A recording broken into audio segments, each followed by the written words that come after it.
Whether the team has given us the highest of highs or the bluest of blues, we'll cover it all here on Commanders Nightly News. I, of course, am your host, Louie T. Thank you for joining me.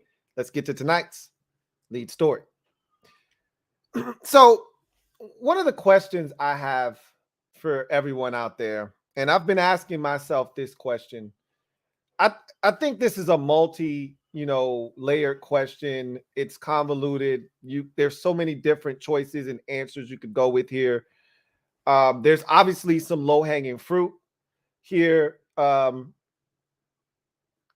with Ron, but I don't think he's the answer to this question, but it could be for you, and I can't answer that. So my question is, as we sit here at 1-2, heading into week 4, coming off of back-to-back embarrassing performances in which we didn't score a single point in the first half, trailed by 20-plus points at the halftime break, looked unprepared to start games, not necessarily as much against Philadelphia.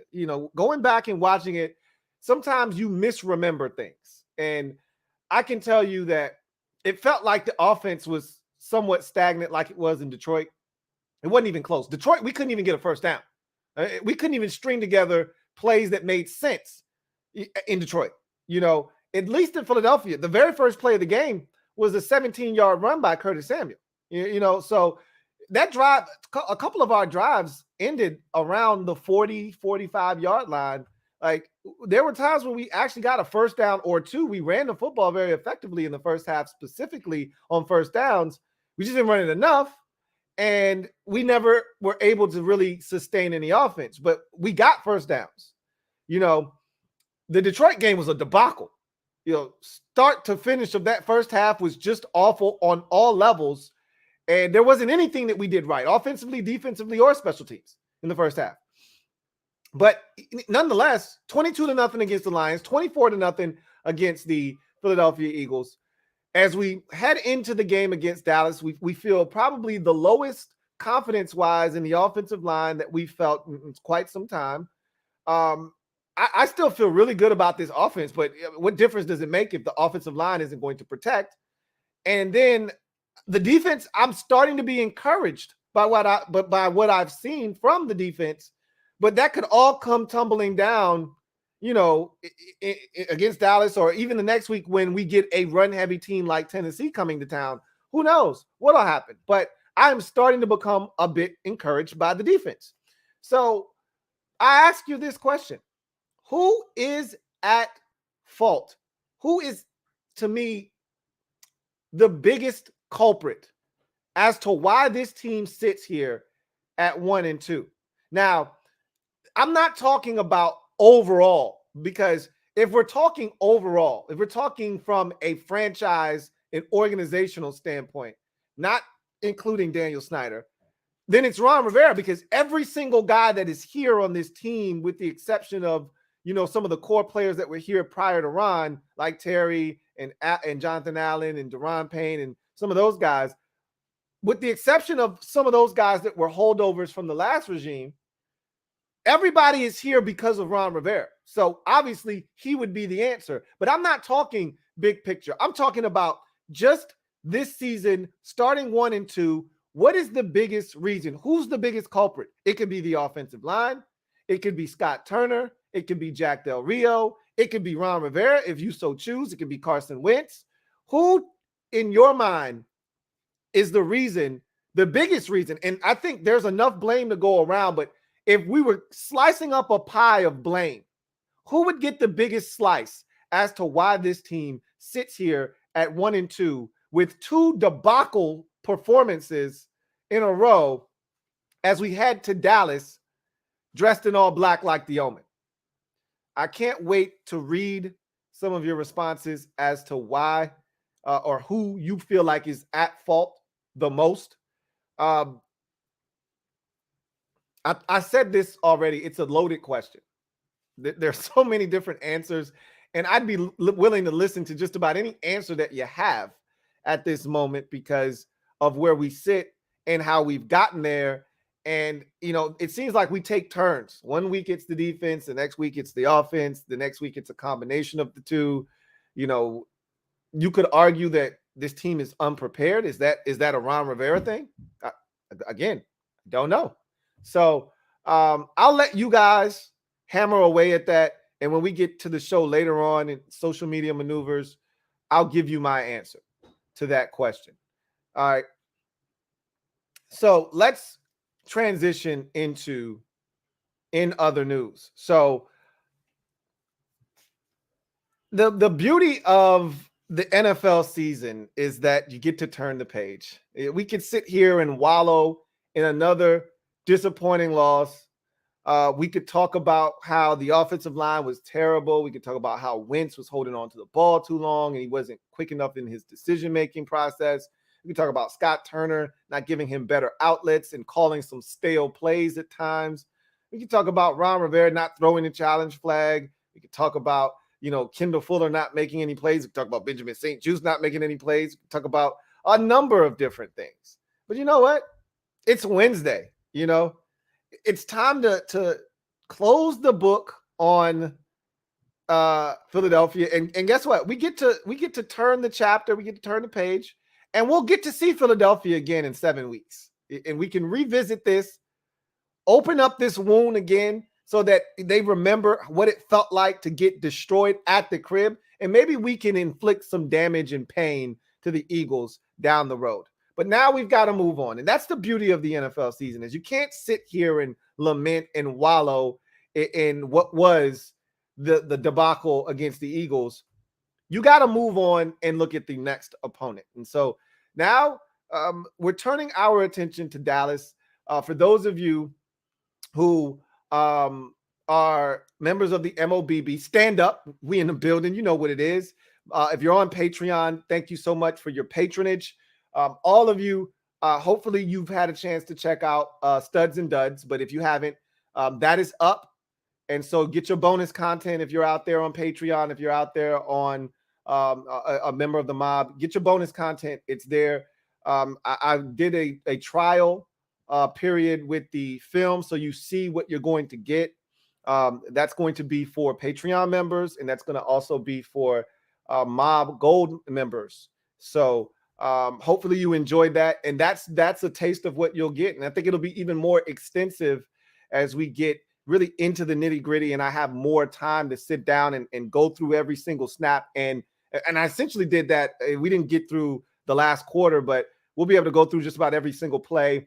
And I'll be able to, converse with you guys as we're going through it in the comment section. So if you're not a member of the MOBB, now's the perfect time to become one. And even if you're not going to be a gold member, there's still different perks that you get. Again, Studs and Duds up on the channel now. Check it out. If you're a mob member, there's going to be more giveaways every home game. We're giving away tickets. So again, I don't know if you really want to go to the game or not, but maybe they turn this thing around and FedEx Field is jumping a little bit later on in the season. Who's to say? At the end of the day, there's many perks to being a member of the MOBB. Hopefully you'll join us. Same thing with Patreon. Truly do appreciate all of you out there for the support. That said, it's time to turn the page to the Cowboys. And we heard from Ron Rivera. All right. So he's getting the reset button. He's now Ron Rivera again. If he pisses me off, he's going back to being Ronald Rivera. But we're back to Ron Rivera. All right. We're back in a safe space right now. And so he had a presser today. So did starting quarterback Carson Wentz, as we always get on Wednesdays. I'll talk about what those two had to say, if anything, in particular that kind of, jogs the memory. I don't think anything really pertinent was said per se from either one of those guys, but we'll make mention of a few things. We heard from a number of guys in the locker room. We heard from Terry in the locker room. We heard from Curtis in the locker room. We heard from Sam Cosmi in the locker room. And I like the fact that I heard from Sam Cosmi because I'm going to be honest with you. I wasn't expecting Sam Cosmi to play, and he still may not play. Okay. I'm not going to get ahead of myself, and I'm not going to fool myself into thinking because he was limited today, and we'll get to the injury report here in a second. And because they talked to him in the locker room, and I don't know if the locker room scrum, if they give us the full, period where that player speaks. But how can you interview Sam Cosmi? How can he sit at his locker and you don't ask him a single question about his health? Now, maybe that's some kind of media member etiquette that you don't ask a guy how he's feeling because you don't want to put that out there. You don't want to give the opposition any ammunition. And so maybe that's a thing that I'm not privy to. And maybe off camera, they said, "Hey, Sam, how you feeling, man?" And he told them, and then when they started the media scrum, they didn't ask him any questions about his health because that's something you just don't do. Maybe that's the case. Okay. I'm not a member of the media and I don't know how those things work, but as a fan who's relying on the media, they're the conduit. As a member of the media, I think it is your duty to make sure that we are in the know about these things. The first thing I'm asking, I don't give a shit about Sam Cosmi playing in an AT&T Stadium and asking him, what is it like to go back home? I don't care about that. How's your knee and ankle, Sam? That's what I want to know about. And he's a player. What is he going to say? Oh, I feel fine. It's a little sore, but I'll be okay. And then he doesn't play on Sunday. But at least let me hear it from his mouth. Anyway, I digress. Let's get to the injury report.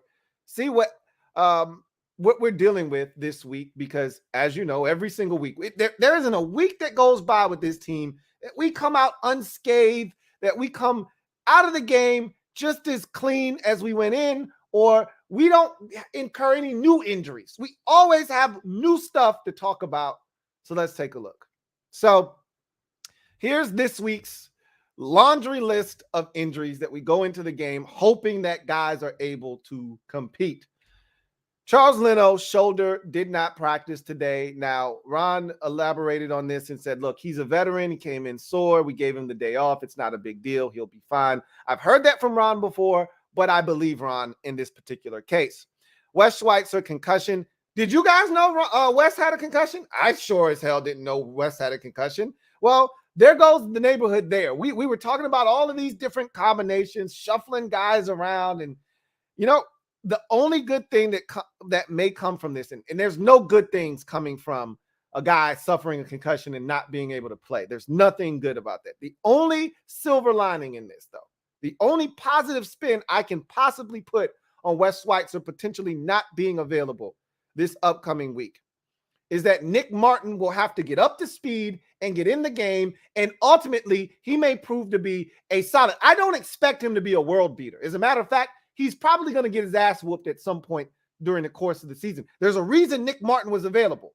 Understand that. Like, when we start talking about shuffling things around and we start talking about, hey, put this guy here and that, there's a reason Nick Martin was available 3 weeks into the season, okay?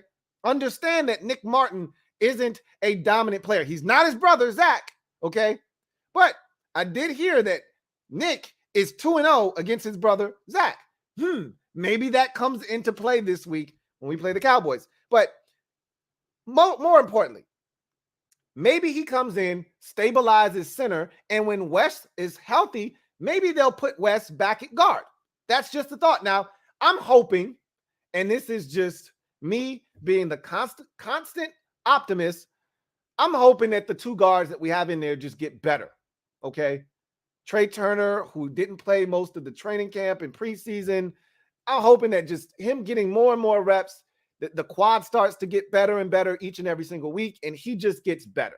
I'm hoping Andrew Norwell just gets better.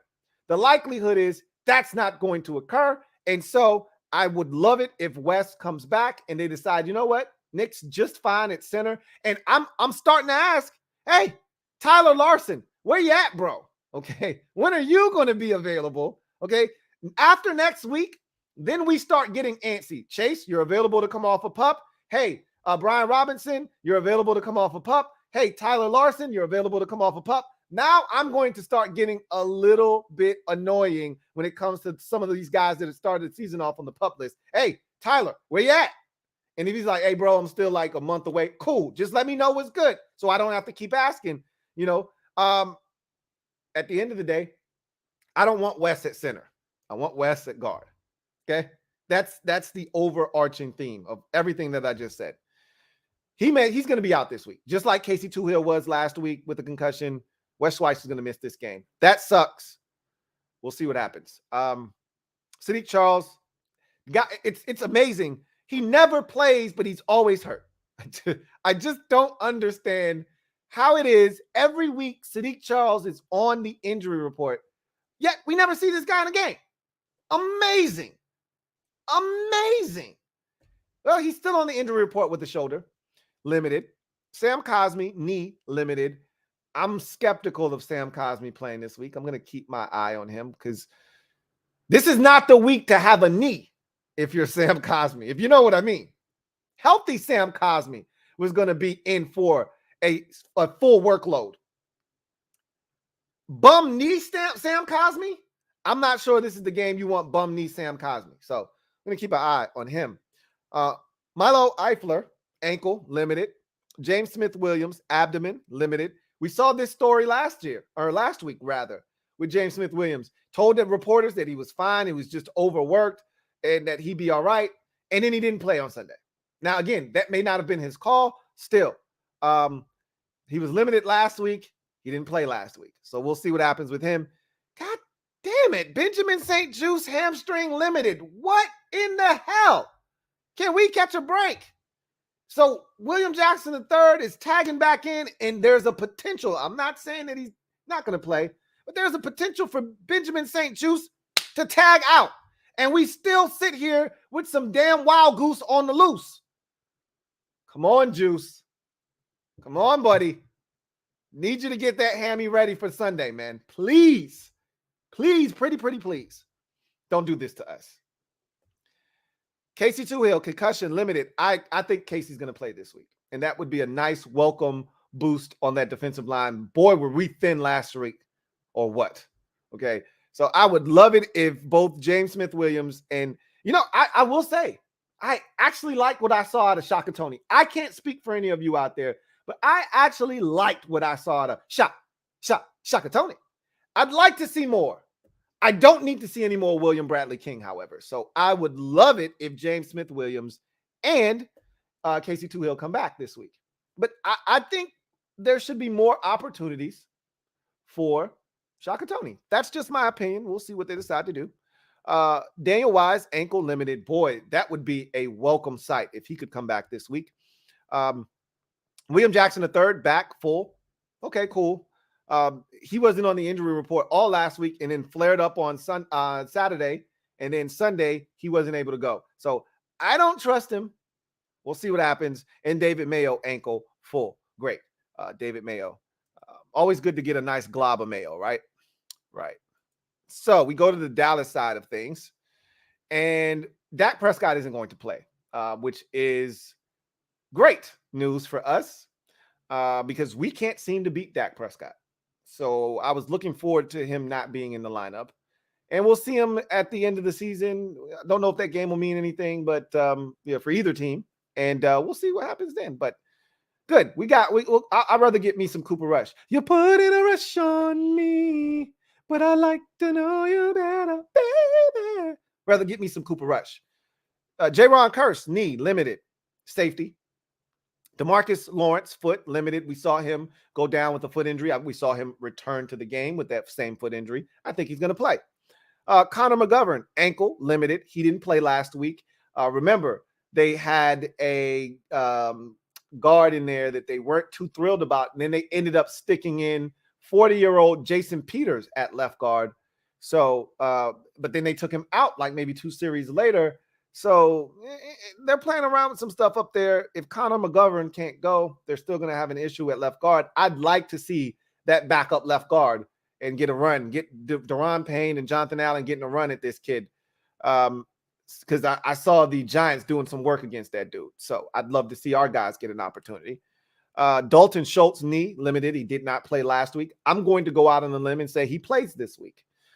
Simi Fioco, shoulder, full. Michael Gallup, damn it, man. I was hoping we missed him. I knew he was going to play after he was this close to playing on Monday night against the Giants. He's playing this week, full. And Luke Gifford, hamstring, full. The biggest thing on this entire injury report is Michael Gallup. He's playing. So I'm going to go ahead and remove him from the discussion. Dak's not going to play. I'm going to remove him from the discussion. So the next biggest name becomes DeMarcus Lawrence. He's been a Redskin/football team. He hasn't played the Commanders yet, but he's been a killer for us. Remember the game? I want to say it was Thanksgiving against the Cowboys, 2016, I think. We played the Cowboys on Thanksgiving so many times I can't keep count. But I really believe it was that game. It could have been another game.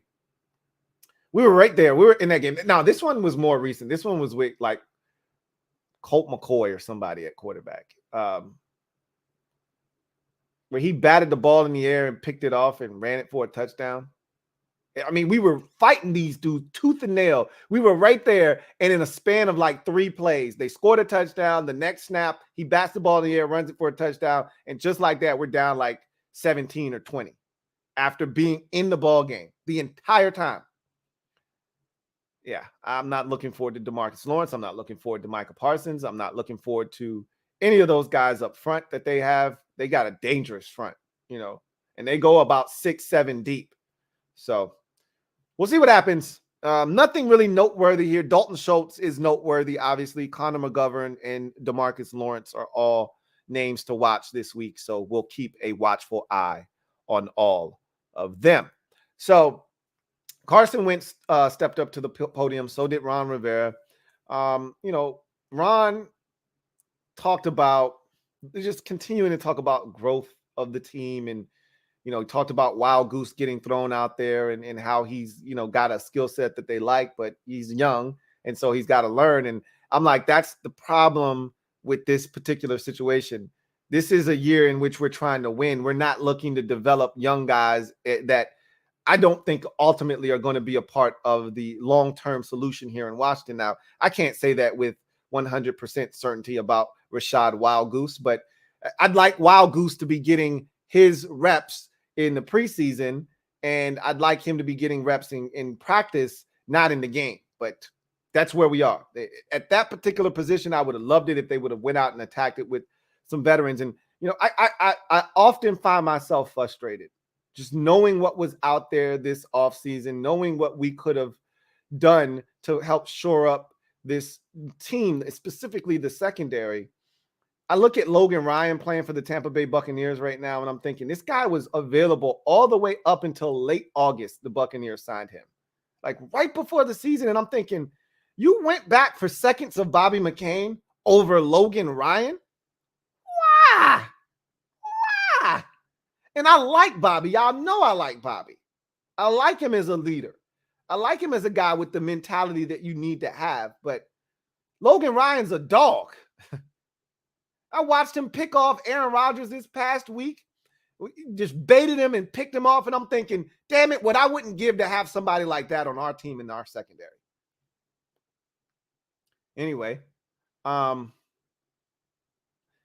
he's talking about young guys developing. He's talking about Montez Sweat being double teamed. What's new? When guys aren't getting to the quarterback, they're always being double teamed. This is the same thing he said about Chase Young last year.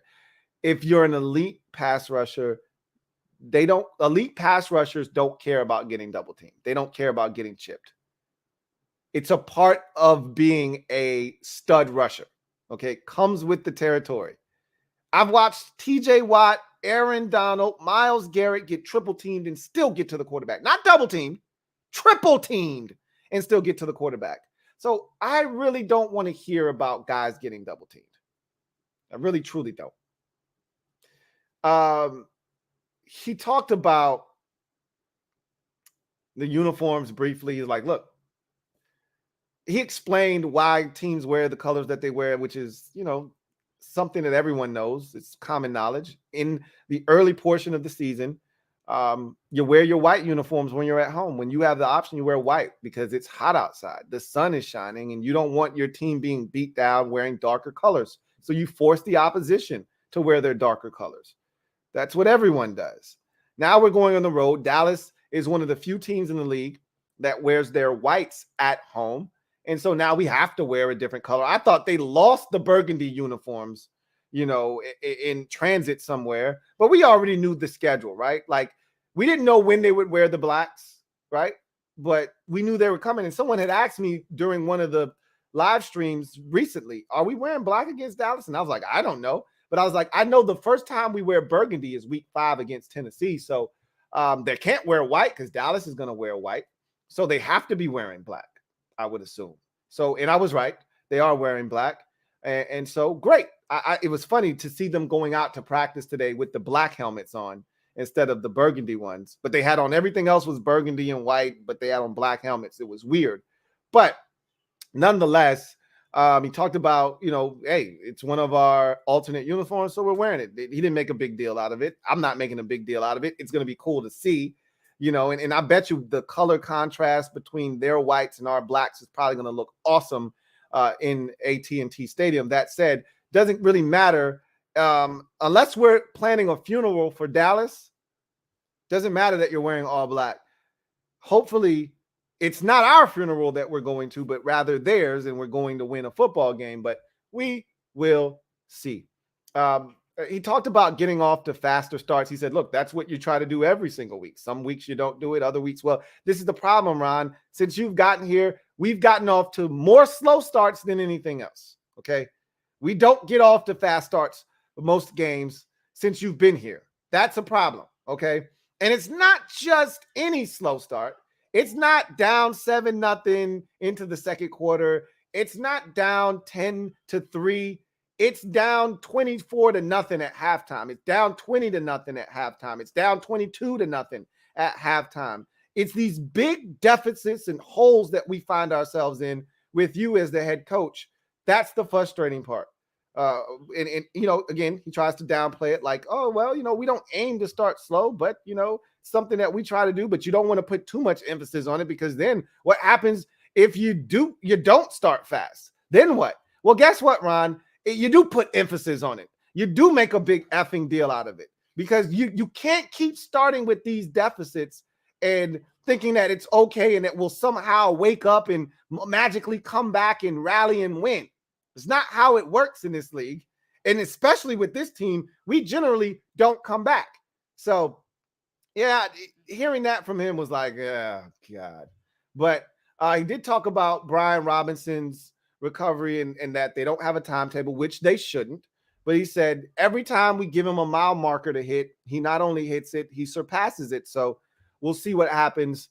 That's great news, because I'm going to tell you what, I really think, the other day Ron said that this team is still searching for an identity, right? Which is really frustrating, because this is year 3 of not only Ron Rivera, but Scott Turner as well. So no matter what the situation is, most of these players have been here.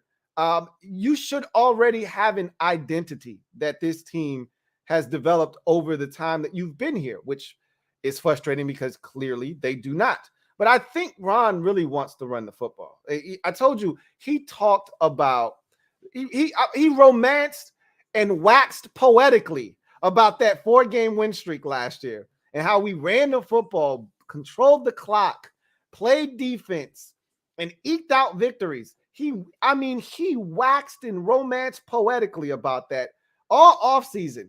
And when he talks about it, he smiles with this shit-eating grin.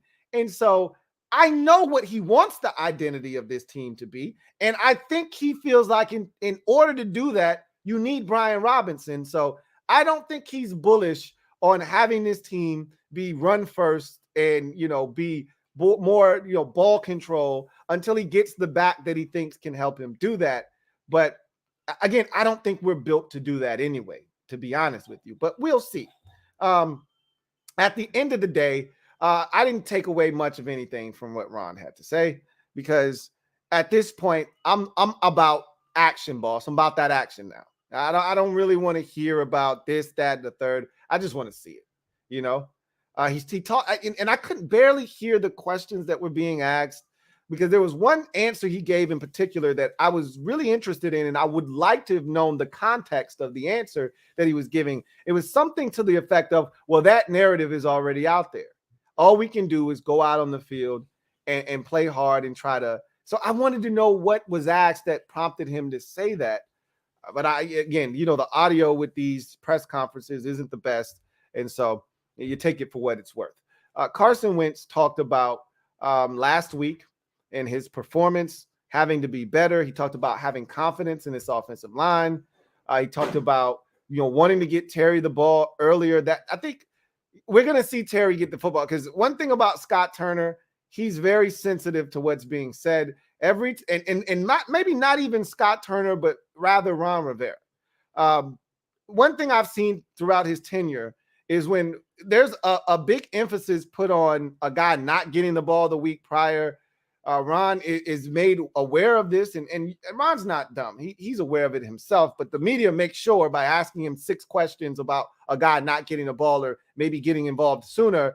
And then that next week, that guy is a huge part of the offense. We've seen it with J.D. McKissic before. We've seen it with Terry before. We've seen it with Curtis Samuel before. So I anticipate that Terry will get a touch. We saw it with Jahan Dotson this year in the preseason. We talked about him not getting a touch in the first preseason game. And guess what? The very first possession, they threw him a wide receiver screen against Kansas City. I expect Terry to touch the football very early on in this game. On the first possession, they're going to make a concerted effort. And, Ron said some bullshit about, the ball, the same shit that Scott Turner likes to talk about. Well, the play, the defense dictates where the football goes and how you attack them. And so, sometimes we draw up plays to get Terry the ball. No. I don't want to hear that shit. I've talked about this. That is the most overrated comment when it comes to getting guys involved. I don't want to hear that, oh, we called a play for this guy, but the defense took it away. No, if you really want to get a playmaker the football, you can get him the football. There's no excuse for that. All right. I don't want to hear that, oh, the defense did this and they took him away, and so we had to go somewhere else. No. If you want to get Terry the ball, there are ways you can get Terry the ball, okay? No excuses. And I know that this is a thing, because when Terry was asked in the locker room during the scrum about wanting to be involved earlier, he said, yeah, I'd love to be involved. It gets me into a rhythm. I've said this already. I've said this. If I'm a player, if I'm a coach, the first thing I'm going to do, my first 15 scripted every week, in that first 15, probably in the first 3, because if we go 3 and out, my guy still needs to touch it. I'm getting my best playmakers involved in those first 15. You best believe it. Okay. And I'm going to sprinkle in a couple of guys you don't expect. Like that tight end screen that was scripted in the first 15 versus Jacksonville. Brilliant. Okay. Because now they're thinking about tight end screen the rest of the game. You showed it to them.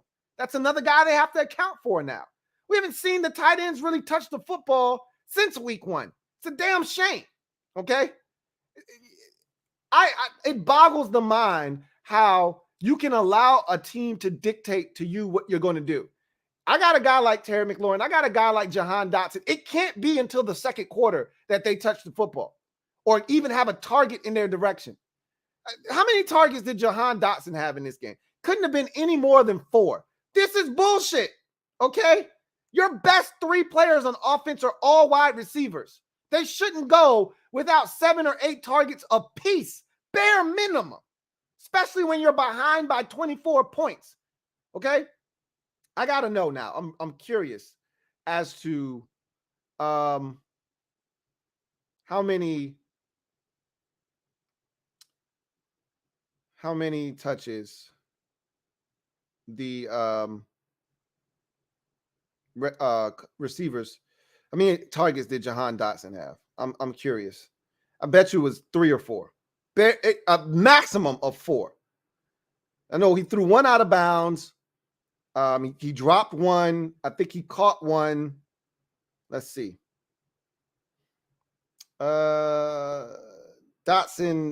wow, way more targets than I thought. 8 targets. I can't even remember more than 4 or 5 of them. They couldn't have been good targets. They couldn't have even been close because he only had 2 catches for 10 yards. So those 8 targets, yeah, he might have been the closest receiver, but he wasn't close to getting the football. I remember Carson throwing a corner route to him and launching it 15 yards out of bounds. So of those 8 targets, maybe 4 or 5 were legitimate throws his direction, but it's a farce, and listening to Terry talk about wanting to get involved earlier, he said he had a conversation with Scott Turner And it wasn't him who initiated the conversation, but rather Scott probably reassuring him that, hey, look, dude, we're going to try to get you the ball, man. This shit was crazy last week and even the week before against Detroit. We're going to be better, man. I promise you. And so he's probably reassuring Terry that we're going to get this shit together, man, and we're going to get you the rock, bro. Don't worry. But, Carson talked about wanting to get Terry involved earlier, and just really any of these playmakers. He talked about needing to get rid of the football. He's like, look, there's no reason for me to take 9 sacks in a football game, and I got to be better at getting rid of the football. I got to be better at using my legs if that's what it takes. He does not want to run. He's made it abundantly clear, that he doesn't want to run. But I'm like, bro, if you got to run, man. You got to take off. And I get why he doesn't want to run. He's had some pretty poor success in his career with, staying healthy due to running. The playoff game, he took off and ran, got a concussion. He took off and ran against the Rams. He tore his ACL. So I understand why he's reluctant to run. But at the same time, he ran with the Indianapolis Colts and he sprained both ankles. So he doesn't really want to run. And I know why, but bro, if that's the only option, if that's the best option, make it happen, Captain. So, he talked about the challenge of going up against Dallas's front, and he said, "I welcome the challenge. I trust the guys in front of me. I expect us to be better. I know we're going to be better." Sounds good, but for me right now, in the headspace that I'm in, all of this is lip service. All right, I'm from Missouri. You got to show me. All right, show me what you're gonna do. I don't want to hear the shit. Show me. So it all sounded great. He's like, yo, I really like the black uniforms. Looking forward to competing in them. Great. Awesome. Hope you feel good, look good, feel good, play good. Hope all of that stuff transpires this week. We'll see what happens. Anyway, I think that's all I had for the pressers of Ron and Carson. He did say that Nick Martin was his center at the Senior Bowl, which really is inconsequential, but he has a working, relationship with him, even if it was back in 2016. But he's like, yeah, I feel good about everything, and we'll see. They asked him, do you do anything different when you're getting pressured the way that you were? I would have rather them phrase the question like, does your internal clock speed up, when you start to get hit early in a ball game? And maybe you don't want that information out there. If you're Carson, you may have to, sidestep that question. You don't want to give the opposition, again, any ammunition. But he was like, yeah, you don't really do anything different.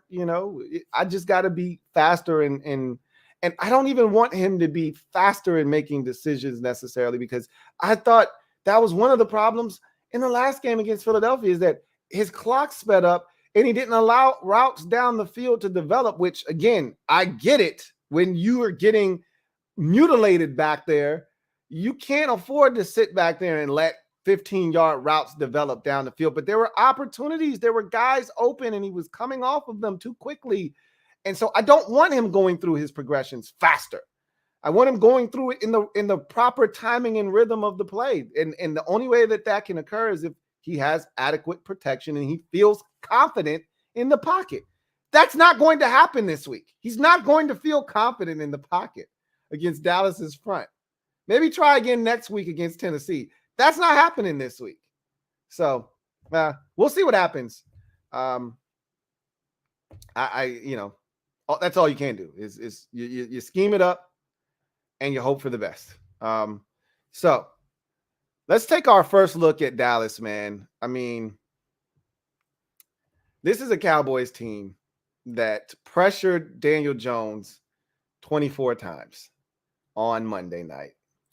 And they only sacked him 5 times. You know why they only sacked Daniel Jones 5 times? Because Daniel Jones is an athlete. And he went vanilla Vic on him several times to escape.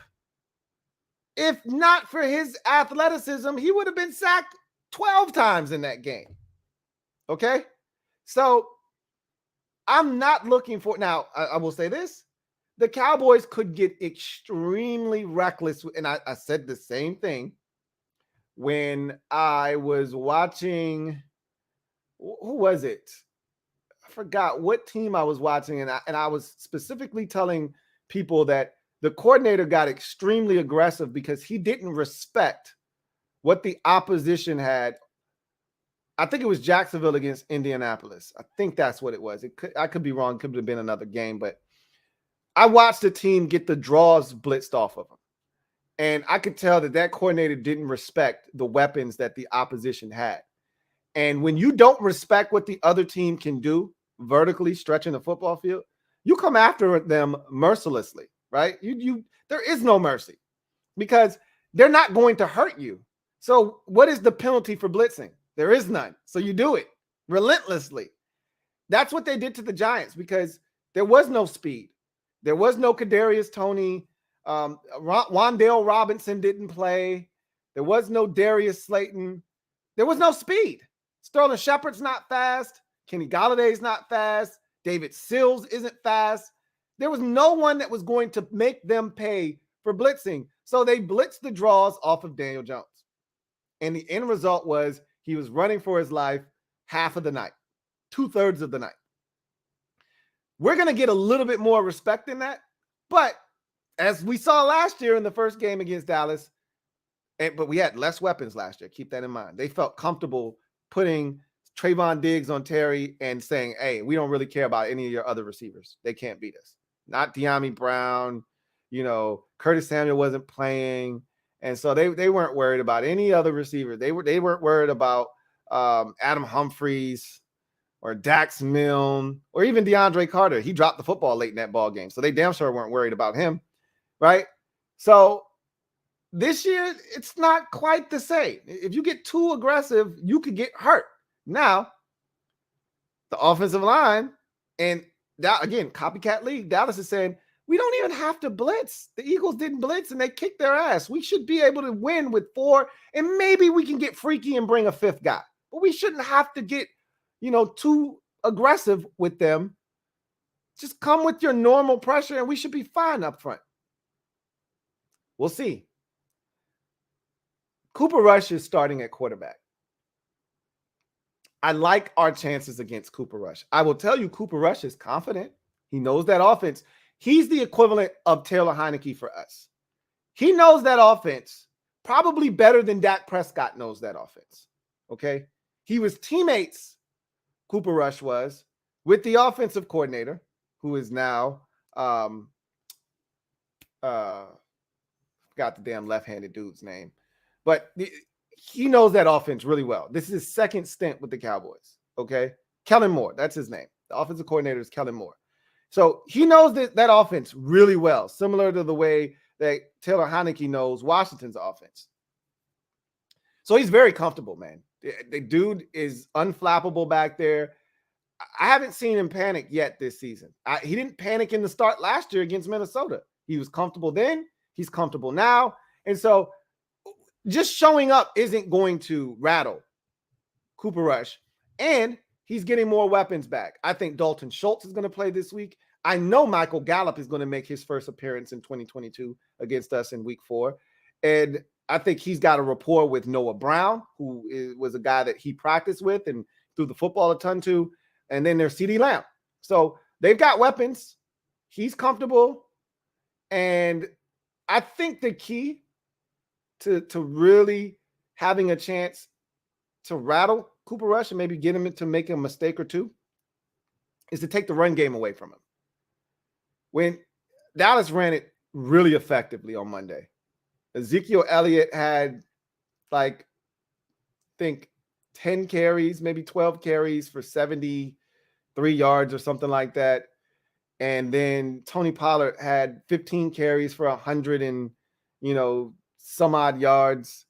And the two of them combined for damn near 200 yards on 27 carries or so. If that happens, we don't stand a chance. If you want to beat Dallas, you have to make Cooper Rush beat you. And if he does, you say, hey, you got me.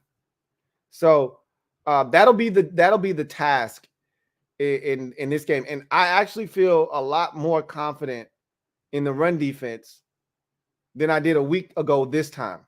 All right. Last week, this time, I was like, oh my God, the Eagles are going to run for 250 yards on us. And then we showed up and we shut that shit down, man. The run defense was the best it's looked in quite some time, going back to last season. The run defense was stout against the Philadelphia Eagles. There were no real big runs. The biggest run might have been like a gain of 13. All right. But they weren't, those were few and far between. Yeah, we did a great job, even bottling up the fourth down jet sweep. We were all over it. I was proud of the run defense. And I thought that Cam Curl's presence would definitely help in the run game. And it seemed to, but also got to give credit where credit is due. Jamin Davis and Cole Holcomb played a lot better in that football game. And so it's not surprising that the rush defense was better. But to have all of the backups that we had, playing, John Ridgeway played a ton of snaps. All right. F.A. Obata had to kick inside. We had Shaka Toney, who is a liability in the run game, or at least supposed to be a liability in the run game. William Bradley King was playing. We had a lot of backups out there. And Jonathan Allen did not play for most of the a huge chunk of the game. And I don't blame him. Once you're down 24-0, why is he, why are you pushing Jonathan Allen to the limit? Get the young guys in there and let them get some run. So for us to stop the run as effectively as we did, I was pleased. So I feel like maybe we can carry that effort over into Dallas and have a chance to get after them. Looking forward to seeing it, but we'll talk more about Dallas. This is just the first look at the Cowboys, but I like the opportunity that is in front of us, but I just don't like where we are mentally and physically as a football team. I don't like the fact that Dallas got 24 pressures on the Giants last week, and we're coming off of a performance in which we gave up 9 sacks and 17 hits on the quarterback. No, I'm not looking forward to playing the Dallas Cowboys this week. But at the same time, I'm looking at Dallas and I'm saying, hey, we can beat their ass, man. But at the same time, I'm like, no, the hell we can't. And so kind of caught in the middle, but I'm going with my gut. My heart, I'm removing my heart from any decisions that I make with this team for the foreseeable future. They've got to win me back over before I start making decisions based off of what I think. No, I'm going with what I know. And what I know is we've gotten our ass whooped up front the last 2 weeks, and Dallas is whooping ass up front. That doesn't bode well for us. But again, we'll talk more about the matchup as the week progresses. So let's get to social media maneuvers. This is when you guys get to take over the show. And let's get to your comments. Again, I want to thank all of the Patreon supporters out there. I also want to thank all the members of the MOBB Stand Up. We in the building, you know what it is. Really, truly do appreciate each and every single one of you all out there. So with that said, let's get to the comment section. See what you guys have to say.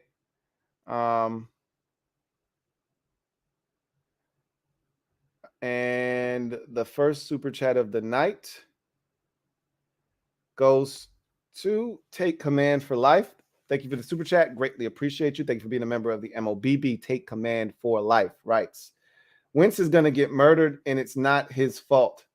I hope that is not the case, but if we're going off of what we last saw, yeah, it could be a chalk outline at AT&T Stadium when it's all said and done. Absolutely. I'm hoping that that is not the case, but again, I'm pretty practical. I've told you guys this many times. I deal with the things that are tangible, things that I've seen, things that I can touch and feel. And what I saw last week, what I saw the week before that, and what I've watched Dallas do all season long this year doesn't bode well for us in this football game. But that's the beauty of the NFL, is just when you think you know, it always seems to throw us a curveball and remind us, reassure us that you have no idea. But usually we're not the benefactors of that. That's everybody else. That's Indianapolis beating Kansas City. That's Jacksonville going and smoking the Chargers. That's not usually us that gets the treatment of, oh my God, any given Sunday. But we did beat the Tampa Bay Buccaneers last year, right? So there's that. Anyway, Big Money Sonny, thank you for the super chat. Greatly appreciate you. Thank you for being a member of the MOBB, who writes, Gibby rush touchdown, top 5, 3 touchdowns. Defense wins the turnover battle. Let's get it, Lou. That was something else that Ron said. Hey, the same Jack Del Rio bullshit that we got all last year with sacks. They come in bunches, and once they come, we got to be ready to take advantage of them. Sure, Ron. We didn't get turnovers in bunches last year, unless you count week 18 against the Giants in a meaningless game when Bobby McCain had 2 picks, including a pick 6. If that's what you call getting them in bunches, have at it, my man. We don't get turnovers in bunches. When does that happen around these parts? Somebody told me something that I already knew, but hearing it, seeing it, knowing it, that it's factual, makes it sting worse. But somebody said the Washington Commanders are the only team in the NFL with just one takeaway. Everyone else has multiple takeaways on the season. And all I could do was sit there and smile to stop myself from getting angry and laugh and chuckle, because I vividly remember begging last week for a turnover, to just force one turnover. That's it. We didn't even come close to turning them over. The ball got batted in the air, I think, twice in that game, but we weren't anywhere near the football when it hit the ground. We didn't force a single fumble. Have we even forced a fumble this year? That is a great question. Did we force a fumble against Jacksonville? I don't think we did. Did we force a fumble in week 2 versus the Lions? I don't think we did. Did we force a fumble last week against the Eagles? I know we didn't force one last week. We didn't come close to picking off Hurts, even though we should have several times. We didn't pick off Jared Goff. I don't even think we were remotely close to picking him off in that ball game. And we got Trevor Lawrence at the very end on the Derek Forrest pick to seal the deal, essentially. And that is our lone turnover that we forced on the season. It is pathetic. All right. And every week I torture myself by watching every single game around the league. And I watch guys create turnover opportunities. It doesn't always, just because you force a fumble doesn't mean your team pounces on it. But it's great to know that you can get the football out. You know, the Ravens forced 4 turnovers against the Patriots. And one of those 4 turnovers was a punch out after a receiver caught the football, was running up the field, and he didn't know the defender was behind him. And he comes from behind. He doesn't just go for his legs or his waist. Hey, I got him down. He came in with a tomahawk, bolo punch. Boom! Ball comes out, and the Ravens recover. And it was a key portion of the game, right? Never happened because we don't go for those. I'm watching Logan Ryan bait Aaron Rodgers into a pick, and I'm thinking, where's our guy baiting a quarterback into a pick, playing robber over the middle of the football field? If there's a receiver over the middle of the football field, he's usually open. Like, there's nobody robbing anybody. There's nobody, a lurker down around the line of scrimmage, watching key in quarterback's eyes. And as soon as he lets it go, he jumps in front of the offering. We don't do these things. It's maddening. So when you say defense wins the turnover battle, and I hear Ron Rivera say they come in bunches, and when they come, we got to be ready, I cringe. In order to win the turnover battle, you have to at least force a turnover. One. And that means you can't give it away either. We haven't had a clean game all season long. Hence, we haven't won the turnover battle all season long. So, in order to win the turnover battle, you have to first force a turnover, and then you have to not turn it over the amount of times that you force turnovers. We have been terrible at both this season to start. So, I don't have a lot of optimism in winning the turnover battle. But again, each week is its own entity. I'm looking forward to the opportunity for us to create turnovers and maybe have it benefit us. we will see.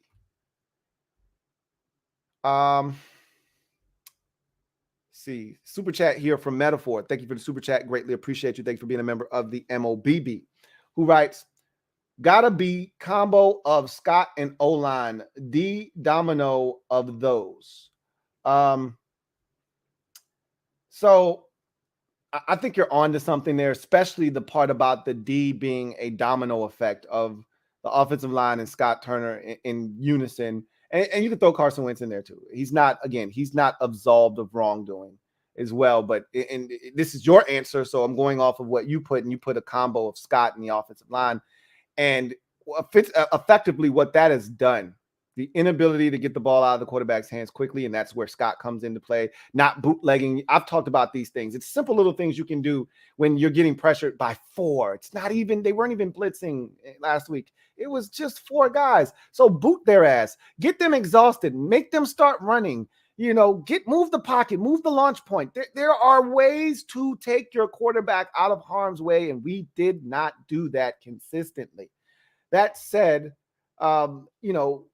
Scott failing to do those things, the offensive line failing to protect, hurt us against Detroit. It hurt us against Philadelphia. And in those games, the defense actually wasn't terrible. The defense in Detroit, as I've chronicled numerous times, we got off the field 3 and out. All right. On the very first possession, that was capped off by a Jamin Davis sack of Jared Goff. I remember thinking to myself, after that first possession, we won the toss, the defense goes out, they get a 3 and out, and Jamin Davis gets the sack on 3rd down, and they're punting in their 4 yards deep in their own end zone. And I'm thinking, not only are we about to get great field position, we're about to kick their ass. This is about to be fun. And then Dax Milne has a terrible return where he runs into his own teammate. And instead of us starting that possession at our own 40 or 42, we're starting at our own 30. How do you allow them to flip the field position 70 yards? That blows my mind. And then we come out, we get a good completion of Logan Thomas on 1st down. It's 2nd and 6. And then we try to run it, I think. It goes nowhere, or we try to throw it. It's incomplete. And then Carson Wentz gets sacked on 3rd down, excuse me. After he tries to maneuver around and escape, he gets sacked, and we punt the football. And it was just kind of downhill from there. The next set of downs, I believe Amon-Ra St. Brown got loose. They ended up getting a field goal, or maybe they went for it on 4th down, whatever the case may be. I digress. It doesn't matter. To your point, the defense started out well in Detroit. The defense started out for a full quarter. At least in the Detroit game, it was 12-0 after the first quarter, okay? Like, the defense started to break down pretty much immediately after that first possession. At least in the Philadelphia game, we didn't give up a single point in the first quarter. The defense, and some of that also had to do with the fact that the offense actually sustained, got a 1st down or 2, and so they didn't keep putting the defense right back on the field like we did against Detroit. But that's nor here nor there. I do feel like it is a domino effect a bit. So I do agree with you there. Scott and the O-line, and again, I would throw Carson in there. Haven't allowed the defense to really take a breath on the sidelines. They haven't rewarded the defense for getting off the field necessarily. So that's frustrating. It is. That's a good one, Metaphor. Take command for life. Thank you for the super chat. Greatly appreciate you. Double up. Thank you for doubling up. Take command for life. Who writes, I saw Las Vegas is predicting us with a 56% chance. Again, this game is weird. This Washington game is weird because I feel like there's this weird kind of thought that, hey, Washington has been so bad these last 2 weeks that they're due for a good performance, and it's going to be this week against Dallas. Like, I don't know. It just feels weird, but I'm not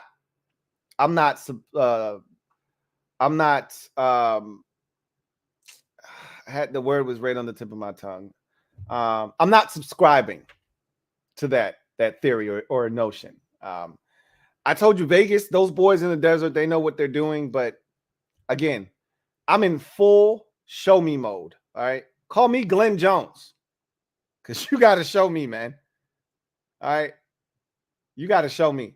So I'm in full show me mode right now. I don't want to hear about anything other than, this team going out and kicking some ass and finding a way to get it done. And until that happens, I'm going to be skeptical of everything that's said, everything that, someone else is saying or any of that stuff. I could care less. 1/6 Devil Doc. Thank you for the super chat. Greatly appreciate you. Thank you for being a member of the MOBB. Who writes, shout out to your wife, who writes, only way to win this week. Play conservative, run more, will win the field position battle. D stops the run. D limits the passing game, win the turnover battle. All right, you're asking for a hell of a lot, 1/6 Devil Dog. I thought you were about to list 2 or 3 items. Play conservative. First of all, that's not really our nature.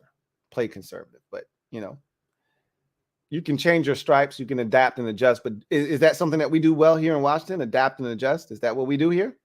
No, it's not. So run more. I don't really think that's what they really want to. Ron wants to do that. I don't know if they feel like they can do that with Antonio Gibson or not, but we'll see. Win the field position battle. That would be nice. But, in order to win the field position battle, the defense can't give up 3 first downs and then allow them to punt. Winning the field position battle means that the offense drives the football to right around midfield to the 40-yard line. They punt. Tressway, I thought, actually punted his best game of the season on Sunday. That means they start at their own 7-yard line, and you don't give up a 13-yard run like we did against the Eagles when we had them on the 6-yard line. You don't give up a 13-yard run on first down and let them out of their own end zone. They want to run it on first down and be conservative. You stop them for a gain of 1, and now it's 2nd and 9 from the 7-yard line. And if they throw it, you bat it down, and now it's 3rd and 9 from the 7-yard line. And on 3rd and 9, they try to be conservative. They throw a screen. You stop it for a gain of 2, and they punt from their own 9-yard line. Their punter is standing at 1 yard in the end zone. We catch the football at the 38-yard line, our own 38-yard line, and we return it to the 47-yard line. That's how you win the field position battle. Not the Tressway forces a fair catch at the 7, and the first play they run for a 13-yard gain, and then the second play they throw a pass for 15 yards, and then the next play. And that's what happened on that one drive. They started at their own 6 and then proceeded to have 5 plays of 10 yards or more in a row. What the hell, man? Seriously? 13-yard run, A.J. Brown catch for like 40 yards, another run for like 12 yards, and a pass, for like 14 yards. And next thing you know, you're like, God damn it. They're already at the Washington. I showed it on the film. It's ridiculous. You can't win the field position battle that way. They can't get 3 first downs and then punt after you had them pinned at their own 11-yard line. Now they're flipping field position. D stops the run. I've already said that's going to be crucial to that's got to be the rallying cry all season long, because of the bulk of the teams that we play. I mean, just look at the stretch of games we've got coming. You've got Tennessee. We've got Chicago. All right. That's another run-heavy team. After that, you got Green Bay. Aaron Rodgers is running the football more than ever before. Not himself. He's audibling and changing the plays to run plays more than ever before. They run a ton in Green Bay now. Week 8, you're at Indianapolis. We know what they want to do. Week 9, you're home for Minnesota. We know they want to run the football. Week 10, it's Philadelphia. You know what it is. So this schedule is littered with teams that want to run it. We're going to have to stop the run. That's not optional. If you do not do this, then we have a problem. D limits the passing game. Well, if you stop the run and you limit the passing game, then you're on the road to a successful day defensively. But again, when has this team done both? They've either been really good against the run and, like terrible, or just slightly below, slightly above, not terrible, stopping the pass, or they've stopped the pass and gotten gouged on the ground. So it's been pick your poison, essentially, and win the turnover battle. That's something we don't even know what that is. I can't tell you what that looks like. Have no clue. So we'll see. 1-6 double dot. Big Money Sonny, thank you for the super chat. Greatly appreciate you. Double up. Thank you for doubling up. Big Money Sonny, who writes, Mob and Cherry Squad, stand up. Yeah, we ready, Lou. I hope so. We ready. We ready. We ready. I hope we ready. Because I'm tired of losing. I know that much. And again, I had such high hopes for this season, and I still do. All right. I don't want you guys to think that I've quit on the season, because I haven't. I'm just disappointed in the start. After winning against Jacksonville, and maybe that was, giving me and people like myself false hope. The Jacksonville win was. And it allowed me to start, dreaming a bit. It allowed me to get reckless for a second, even if only for a second. I allowed myself to think, what if we beat Detroit? What if we beat Philadelphia? No Dak Prescott. And, all of this transpired. Remember, Dak got hurt at the end of week 1. So now my mind was allowed to run rampant. I'm thinking about the most crazy shit, knowing that my team is not going to back this up, right? But you beat Jacksonville, and now Dak's hurt, and you're thinking 3 weeks down the road, you're thinking, man, what if we go to Detroit and win? All right. We come home, we beat Philadelphia, and now we get to go to Dallas and take on Cooper Rush. Total mind blow. Well, that lasted for all but a week. That's dead and gone. That seems like an eternity ago. I hope they're ready. Michael White, thank you for the super chat. Greatly appreciate you. Thank you for being a member of the MOBB, who writes, it's the offensive line and the defensive backfield, but from a psychological standpoint, it's the lack of killer instinct. That is interesting. Now, KI is something that I could have gotten on board with after the week 1 contest, because KI is putting teams away. You're up, but you don't quite, like the Eagles right now lack KI, right? They're up big in the first half of every game they've been in. They just haven't stepped on anybody's throat. Now, they won comfortably against the Vikings. They won comfortably against Washington, but it should have been way worse in those games. And honestly, unlike us, Minnesota had opportunities. They got in the red zone a gajillion times against the Eagles and just pissed it away. We had opportunities. We got in the red zone a couple of times, 3 times to be exact, and we only scored 1 touchdown. So we had our own opportunities against the Eagles. But KI is putting a team away. Don't play with your food. I just want to eat. I'm starving over here. We're not in a position to play with food over here. We don't have anything on our plate. And so I don't know if I agree with the killer instinct part, because I think more of along the lines of what you're referring to is being, aggressive and having dogs, as I like to say, and biting the opposition. We don't have guys that are looking to go above and beyond the call of duty. We've got guys that just are looking to do their job, and they're excited about just doing their job, just being where they're supposed to be in zone coverage, and being in the general vicinity of the play, but not actually making the kind of play that's going to turn this game in the favor of Washington and get Uncle Mo up out of his seat, walk across the field, and sit down on our sidelines. We're afraid of making those plays, it seems like. I think that's more along the lines of what you're talking about. less of killer instinct, which means, hey, no, we're actually good. We're ahead. We're just not putting teams away. We're allowing teams to crawl back into ball games. It's not where we're at right now. But offensive line and the defensive backfield, I think, is interesting, especially the defensive backfield, because so much of what we've given up this year is a byproduct of what they've done in the back end. Now, you could also say, hey, we're not getting the most pressure up front. You know, it'd be nice if Jared Goff isn't building a house back there and able to survey the field. It'd be nice if the pocket that Jalen Hurts was throwing from for much of the afternoon on Sunday, my God. And he must have thought he was playing on 7-on-7.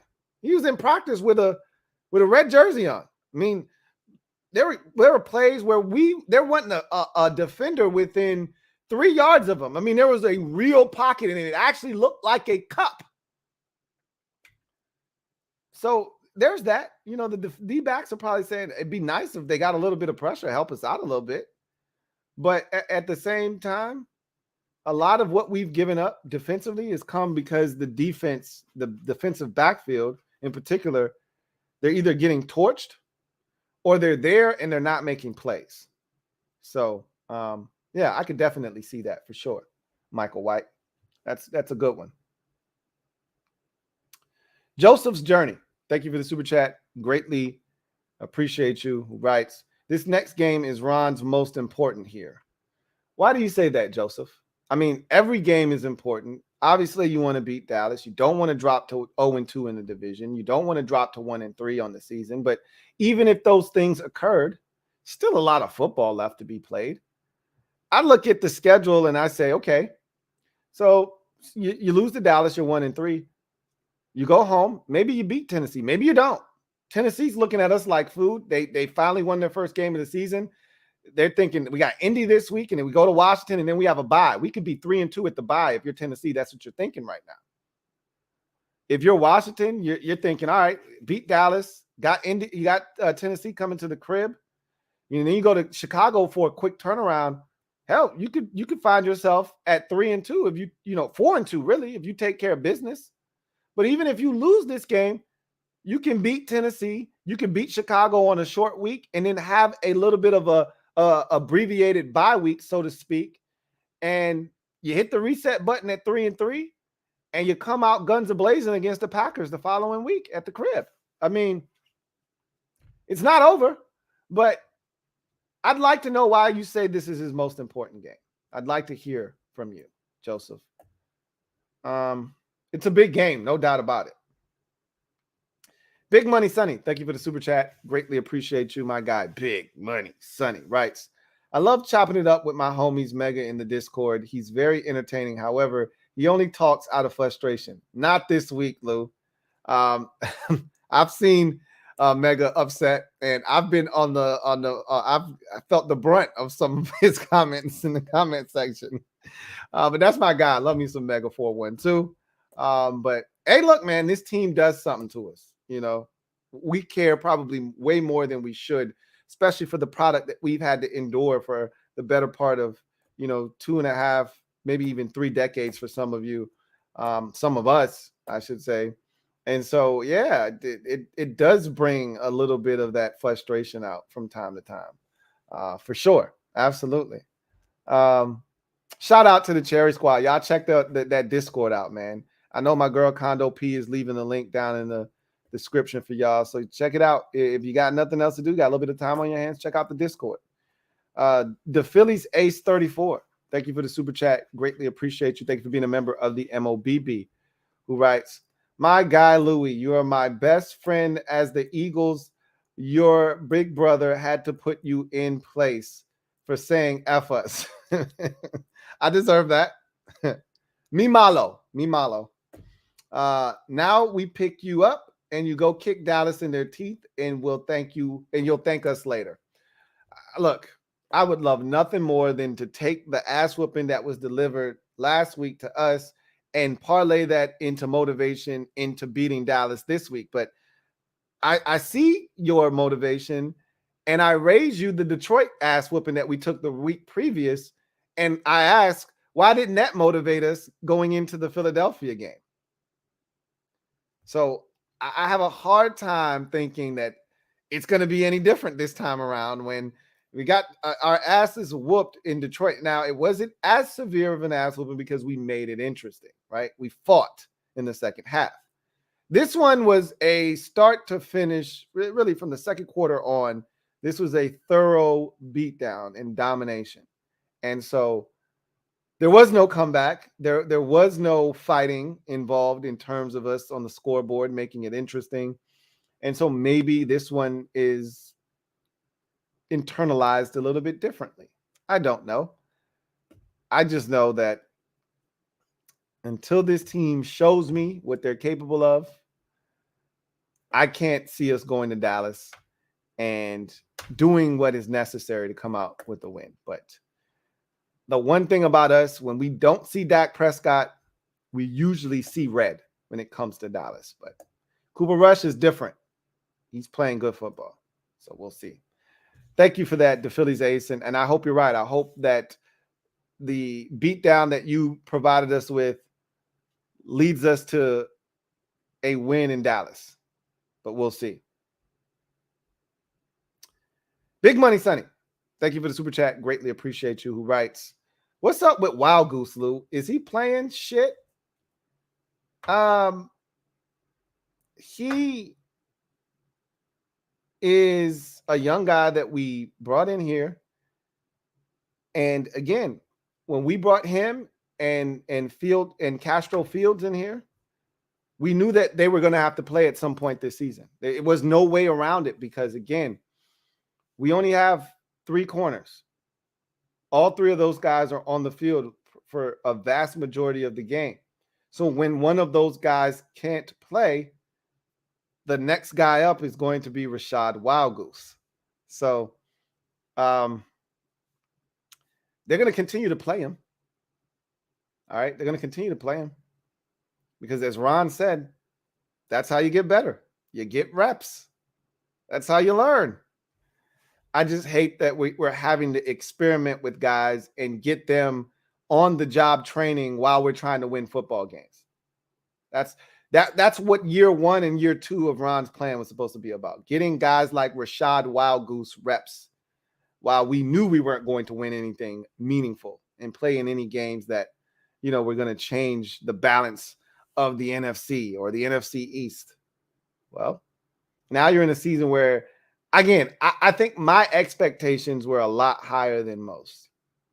Because most of the people that I heard talking about this team, not in our little bubble, I'm talking about outside of our little bubble, most of them were saying 8-9 wins. And that's a good season,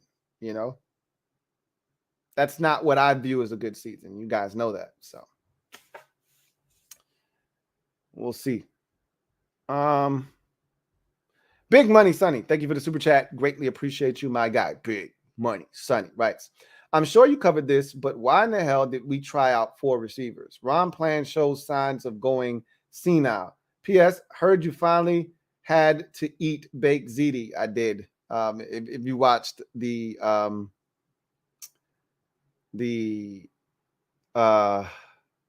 Studs and Duds, then yeah. I knew you were going to get a chuckle out of that. Yeah, I saw that we worked out an ex-Tampa Bay Buccaneers wide receiver. I honestly don't know what he's doing. A reason I didn't even bring it up the other day is because I was like, what are they doing?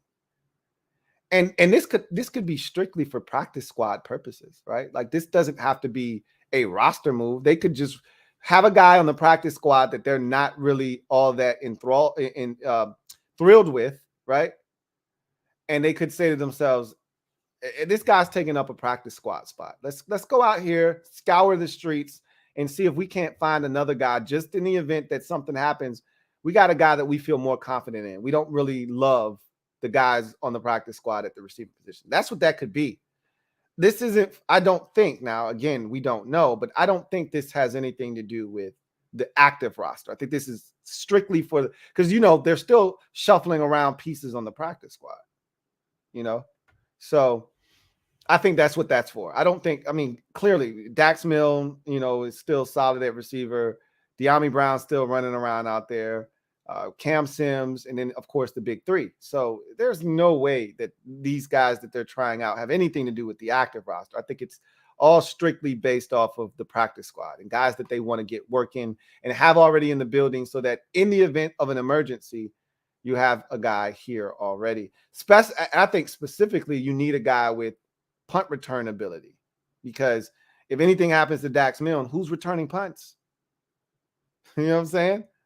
So I think it may be more geared towards that than anything else, but we'll see.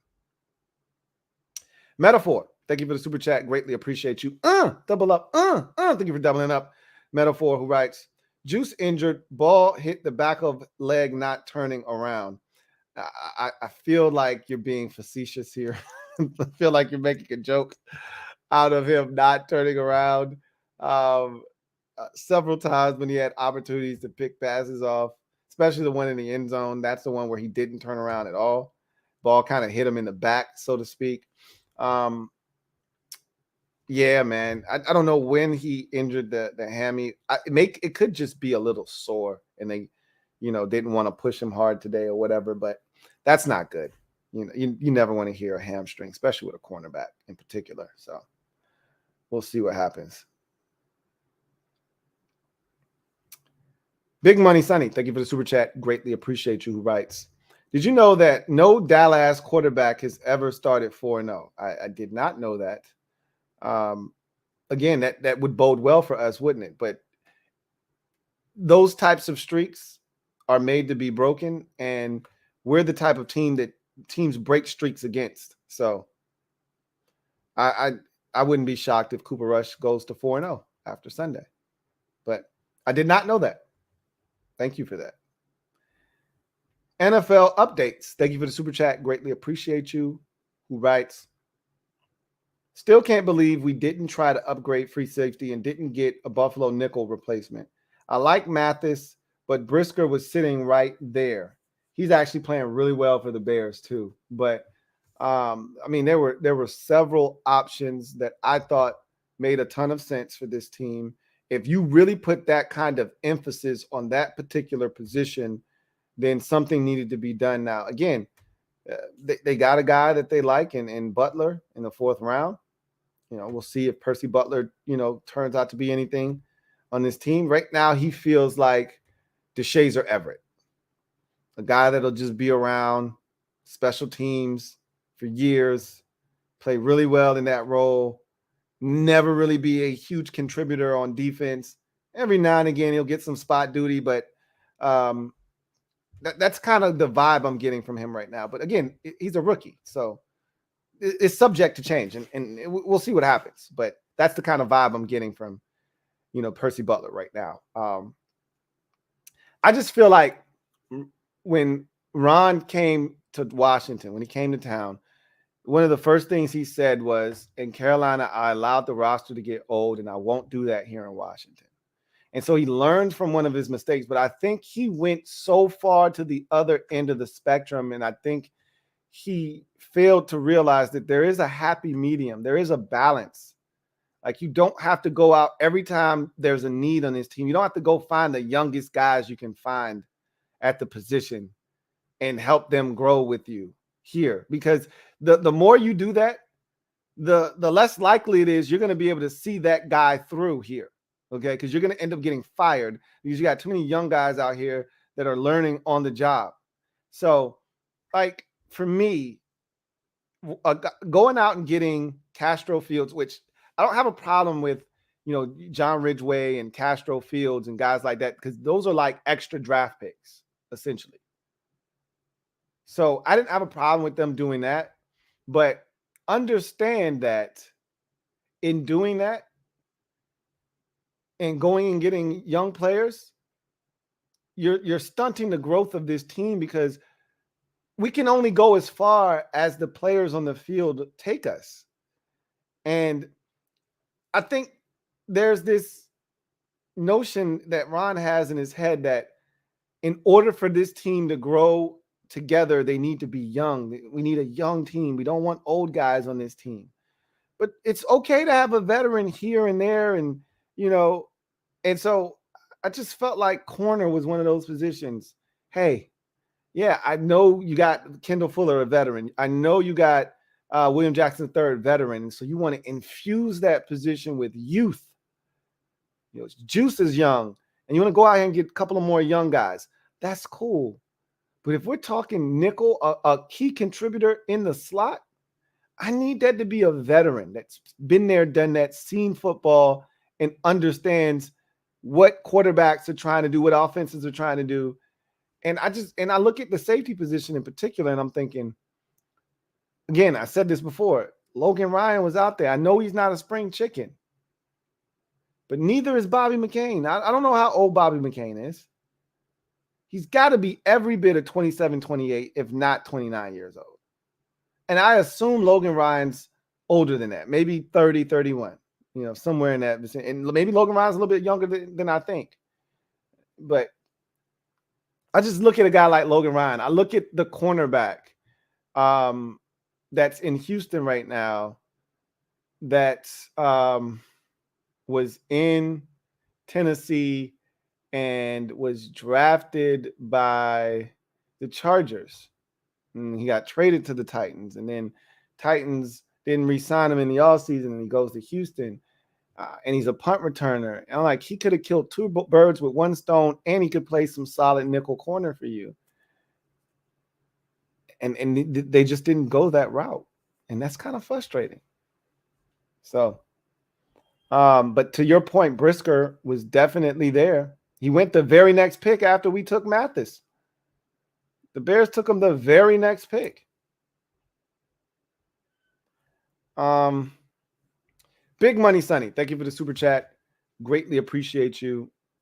Big Money Sonny writes, if Wild Goose is playing, Dallas is having foie gras for dinner along with baked ziti. You always stay bringing up some shit I've never heard of.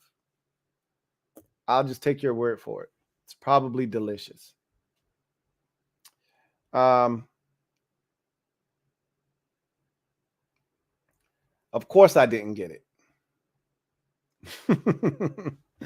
Big Money Sonny, thank you for the super chat. Greatly appreciate you. Who writes, Lou, real talk, where can I find an official black jersey? Why isn't the official site selling them? On a side note, I found a Wild Goose jersey. No lie. I'm not shocked that they're selling Rashad Wild Goose jerseys. That's not a surprise to me. But what is surprising is that throughout this entire process, they've been really scant on the jerseys. People have talked about getting, the wrong name on the back of the jersey. They've talked about the quality not being great. They've talked about long delays before they got their jersey. So there's been a lot of problems, to say the least, with these Commander jerseys. So, and the fact that we've worn nothing but white to this point, like not even in the preseason that we bust out the burgundies at all. It's almost like they didn't have any other color jersey, and so they just had to keep wearing the whites over and over again. It's crazy.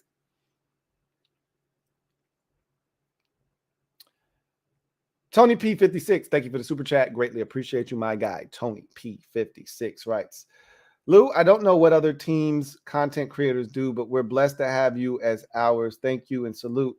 Question, is Ron begging to be fired? Thank you for the kind words, Tony P56. Greatly appreciate you. Is Ron begging to be fired? I don't think he's begging to be fired, but I can tell you that the action on the field from the team suggests that whatever he's doing or preaching isn't working. So the problem that I've encountered with Ron and why I've started to turn on Ron just a bit is I don't see a guy that's willing to make the necessary adjustments that it's going to take. I don't see him adapting to his roster that he's built, to the situations that he's running into. Too often I hear him comparing us to Carolina. We're not the Panthers. We don't have Cam Newton at quarterback. We don't have a Luke Kuechly on this defense. We don't have a Thomas Davis on this defense. There is no Josh Norman taking the football away in the secondary. We don't have a Peanut Tillman here schooling the younger DBs and forcing fumbles. That doesn't exist here in Washington. So your defense isn't going to hold the opposition to 13 and allow you to win the game 19-13. You're not going to be blowing teams out 35-13 here because the defense created 4 turnovers and set the offense up with prime real estate in terms of field position, and they took advantage of it. That's not what this is. He keeps talking about the running back tandem he had with D'Angelo Williams and Jonathan Stewart. You don't have that here. This isn't Carolina. You're not going to wake up tomorrow and magically have a Hall of Fame player at middle linebacker. Adjust already. You don't have Jordan Gross at tackle. You don't have a prime Andrew Norwell at guard. You don't have a prime Trey Turner at the other guard spot. You don't have Ryan Khalil at center. You got what you got. This isn't Carolina. Adjust. I haven't seen that. It's like he's just waiting for us to turn into Carolina. Year 3 in Carolina, I went 12-4. I started 1-3. It's going to happen. We're going to start giving out the lumps. We're taking them right now, but we're going to start giving out the lumps. Oh, are we? Then, Ron, when? When are we going to start giving out the lumps? I don't think he's begging to be fired. I just don't think he knows how to fix this. I think that's the problem. Mr. Ron B, thank you for the super chat. Greatly appreciate you. OG Triple OG writes, wearing all black. Interesting. Let's focus on the important. Win the damn game. Touche. OG Triple OG, Mr. Ron B. Touche. Okay. What's interesting versus important? All right. Interesting. Oh, they're wearing their black uniforms. The alternates. Those should be pretty dope. What's important? Winning the damn football game. Indeed. Couldn't have said it any better myself. John Perez, thank you for the super chat. Greatly appreciate you, my guy. JP writes, so stoked to see the black unis for the first time. I'm just happy to see something other than white. Okay, like, okay, we get it. The white uniforms, we've seen them. We know what they look like. Can we see something else? So I'm just happy to see something else, man. Honestly speaking. Big Money Sonny, thank you for the super chat. Greatly appreciate you. Who writes, do you think the evil midget is in Ron's ear yet? I don't think his what is it called? I know the it is the good one, right? What, I gotta look it up now. I won't be able to live with myself. What is the little bad you on your shoulder?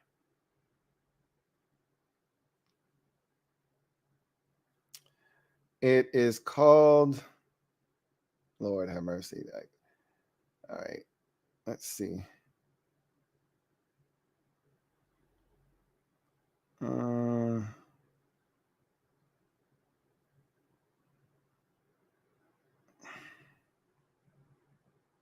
right, yeah, we've gone down a whole different road here. All right, I'm gonna put in id. That should get me what I'm looking for. Id, and is it id and ego? I don't know. No, I totally made up some shit. It is something totally different. I don't remember what they're called, but whatever the bad one is called. All right. So you guys know what I'm talking about. The good one on your shoulder, the one that always has the halo over its head, and then the bad one that tells you the evil stuff that you should do. I don't think Ron is listening to anything on his shoulders. I just think Ron is focused on trying to get this team to win the best way he knows how. I just don't think it's good enough right now.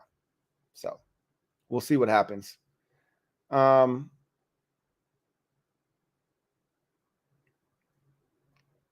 Big Money Sonny, thank you for the super chat. Greatly appreciate you. Who writes, Condo's alcohol tolerance has gone up the past 2 months, and her kids haven't eaten the last 2 losses. Hashtag change the narrative. I can tell you myself, I have indulged in a little bit more alcoholic beverages than normal the last couple of weeks since this season got started. But I told you I'm about to go on my fast, so that will no longer be allowed. And so I need them to start winning and fast. Okay. Because man, uh, those glasses of wine have really kind of taken the edge off, and that no longer is going to exist for me. So not until Thanksgiving, at least. So I would love it if they would start winning some football games and fast. Let's see. Big Money Sonny, thank you for the super chat. Greatly appreciate you. My guy, Big Money Sonny, writes, let's assume Coach Lou is in the building. How do you game plan against that rush with that Bush ass, salutes the mega O-line, Bush ass? Real question. So how I would attack Dallas, it's pretty simple. I would go in with the mindset that they're going to try to pressure us. Initially, I'm going to go in with the assumption 2 game plans. The first of which is they're going to just rush 4. They're going to try to do it creatively, but they're going to rush 4 because the Eagles hit home with 4. Teams don't want to blitz, okay? If you can hit home with 4, that is the most ideal scenario known to mankind defensively. Every defensive coordinator wants to rush 4 and drop 7 into coverage. It makes it so much tougher on the quarterback when you do that. So if you don't have to blitz, you don't. So I think Dallas is going to see if DeMarcus Lawrence and Micah Parsons, when they decide to turn him loose, and Odiggy Zua, and a lot of those guys on the front, if they can just win by themselves without any extra men coming on the blitz. However, if they don't have success with that early, or they just decide, you know what, let's just come after them and see how they handle it, then I'm going to have a plan for that. You know, if they go to attack me, if I see them mugging the A gap, so I see a safety looking and cheating, and there are ways to decipher if a guy's coming, i.e. if they're coming with a slot blitz. Easiest way to see that happening is if the safety is lined up directly behind that defender. Why is the safety lined up 8 yards behind the linebacker that's standing in front of your wide receiver or tight end? Why is that safety standing up 7 yards behind that corner that's standing right in front of your receiver? Because that corner is coming, because that linebacker is blitzing, and that safety is now in man-to-man coverage with that wide receiver. So if I see that, that's a tell. All right, I'm going to tell Carson, hey, we got a couple of plays specifically for that, couple of blitz beaters. I'm going to throw a screen behind that to the receiver. Like, there's certain things that I would do, that I would implement, early in the game. I'm going to hit them with screens. Even if it's 4-man rushes, I'm going to hit them with screens early in the game to slow that rush down. So you're going to get a tight end screen. You're going to get some bootlegs. I'm moving the pocket. Carson Wentz will not be a stationary target, and he will not be holding on to the football for very long on most snaps. And then when you finally start to adjust, okay, they're getting rid of it quickly. Get your hands up. Don't rush as aggressively. Let's see what's going on. That's when I'm going to go with the 5 and 7 step drops. That's when I'm going to try to push the football down the field. I'm not coming out initially early in the game and looking to hit them with these haymakers, little body blows. I'm putting money in the bank. Okay. We're running a football. We're going tight end screen. We're going wide receiver screen against the pressure. We're going bootlegs. We're getting out. Terry's coming across the formation. We're going to play action fake. Terry's going to come across the formation. I'm going to boot outside, and Terry's going to come across, and I'm going to dump it to Terry. That's how you get Terry. I don't want to hear that the defense took it away. You want Terry to touch it early in the game? Send Terry in short motion, all right? Have him stop just shy of the tight end, all right? You fake the ball to the running back. Carson boots out, and they call it a hide, right? You hide him coming across the formation, and he comes across the other side and he leaks out into the flats, and you throw the damn football to Terry. We've done it before. It's worked a million times. Do it again. It's not hard. It's not rocket science. If you want to get him the football, you can. And you help Carson by getting him out of the pocket. And you can give Dallas something to think about. Okay, they rolling guys out. Now we got to be cognizant of them rolling guys out. Guys coming across the formation. Oh, man, you do that. So you run that same boot, that same action, Terry coming across, and this time you have the tight end on the backside. Remember I told you he comes in the short motion right next to that tight end, right? Instead, and that tight end on the backside of that play, he's blocking. When Terry comes across, he's sealing the backside. Terry gets into the flats. You throw it to Terry. The next time I do that, Terry's going to do the same exact thing, short motion, come right next to that tight end. I'm going to boot Carson Wentz out. But instead, this time, that tight end is going to block, and then he's going to flare out, and I'm going to throw him a screen. And Carson's going to be on the opposite side of the field, and he's going to turn around, throw it to Amani Rodgers. We got blockers out in front. And now they thinking, oh, they just ran this with Terry a quarter ago. So they're going to the right side, and I'm throwing it back left. Like, just little shit like that. You know what I'm saying? This is how you slow the rush down. And I get you want to attack down the field, but there will come a time when that will be on the table for you to be able to do. You know what I'm saying? So it's just about playing the game, right? Setting things up. We don't seem to do that. We don't seem to do that very well. So that's how I would attack. I would go in with a game plan for a 4-man rush, and I would go in with them blitzing as well. And you'll get a real good feel for how they're going to attack us early in the game. Okay, they're coming after us. I got a plan for that.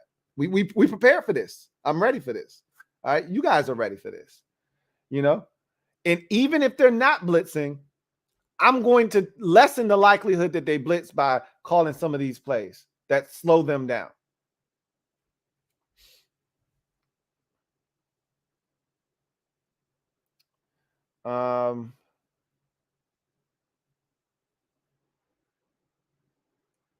Let's see. Michael White, thank you for the super chat. Greatly appreciate you. Double up. Thank you for doubling up. Michael White, who writes, hey, Lou. What's up, Michael? I think I'm feeling the breakdown was great stuff. And I think that Texas route would be very smart idea against Dallas is aggressiveness, especially if Gibson is used with it. So the Texas route is a staple of most NFL teams with their running backs out of the backfield. We use it a ton.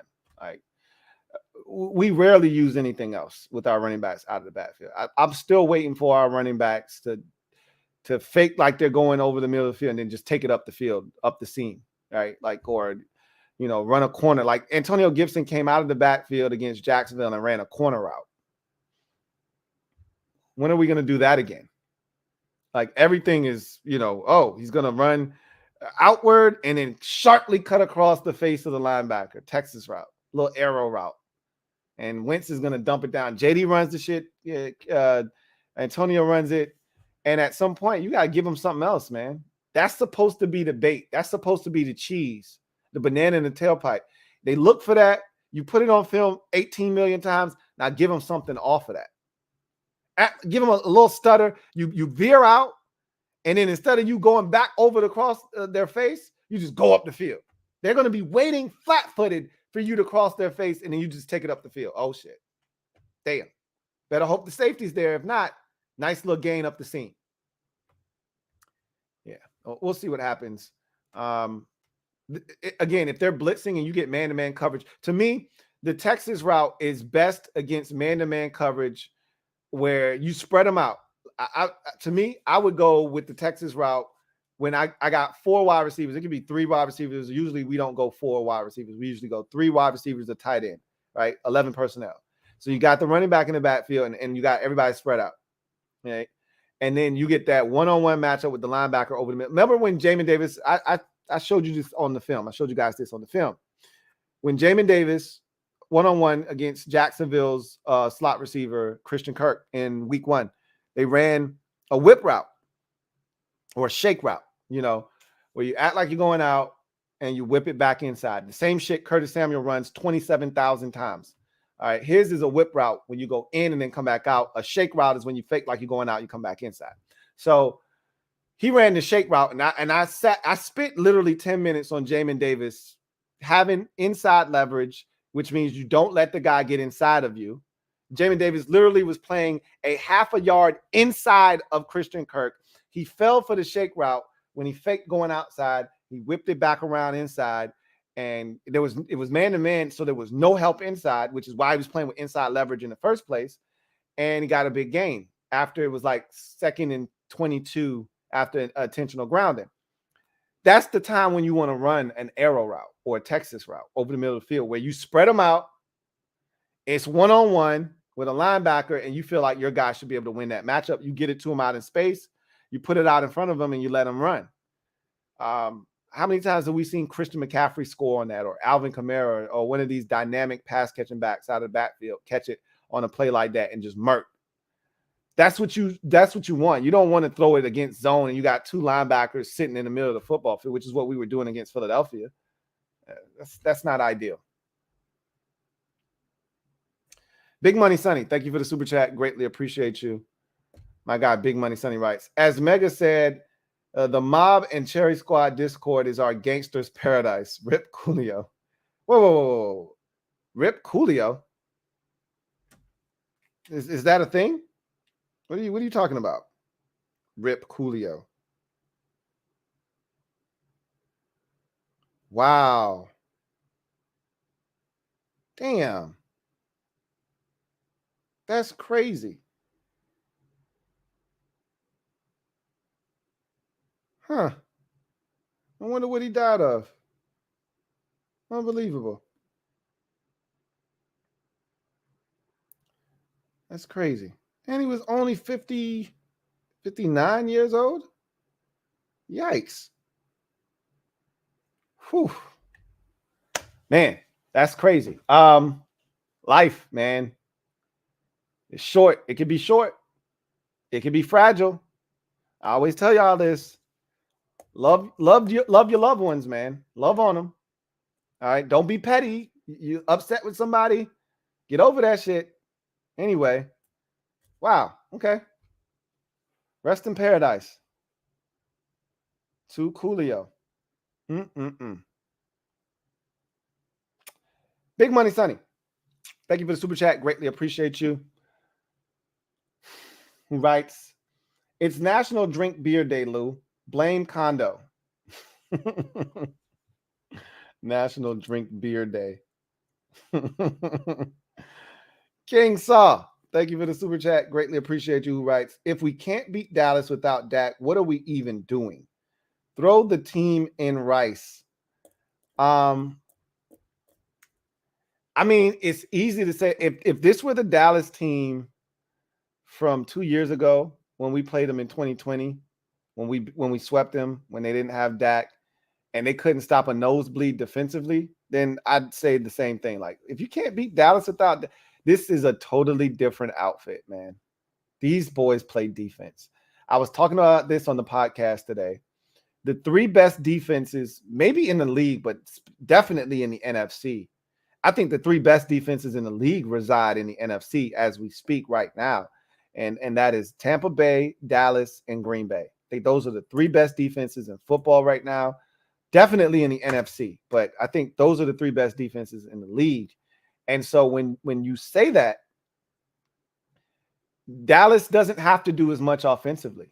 So the whole notion of, hey, they don't have Dak Prescott, we should be able to beat them. And not so fast. I think the Cincinnati Bengals felt the same way. Oh, we're going to go in there and do these boys. And they could only muster 17 points. Like, this Dallas defense is the real deal. It's the real deal. So, I don't know, man. I don't know. We'll see. Red Wings 01, thank you for the super chat. Greatly appreciate you. Red Wings 01, thank you for being a member of the MOBB, who writes, how does one even game plan for a guy like Parsons? The dude is an absolute effing beast. One of the 3 or 4 defenders in the league I genuinely fear. So the first thing you have to do is account for him wherever he is. That's the first thing you have to do. Identify where he is on the field at all times and make sure he's accounted for. The next thing you do, I think, is you don't run away from him, you run at him. He's one of those dudes that if you run away from him, he's just going to track you down and make you pay. I feel like you throw at him, right? So if he's blitzing, you throw it from the side that he's blitzing from. You have to be very cognizant of where he is and where, in relation to what they're trying to do defensively. You have to keep tabs on this dude because, as you mentioned, he's one of the dudes you should fear in this league. He's an Aaron Donald type. There aren't many of these dudes. They don't grow on trees, and the thing that makes him probably more destructive than any other player not named Von Miller, Aaron Donald, or Myles Garrett is that he moves around. Like Myles Garrett is so destructive because they'll play him at end, they'll kick him inside, he'll play 3 technique. And so he becomes a problem because they move him around on the defensive line. Aaron Donald, you pretty much know where he's going to be. They move him outside from time to time, but for the most part, he's inside. And so you know what you have to do with Aaron Donald. It's just a matter of doing it, and it's just tough. But with Von, they can move him around a little bit, but not like Micah. Like they showed that they did a spotlight of him on Monday night, and he had lined up in like 8 different spots on the field.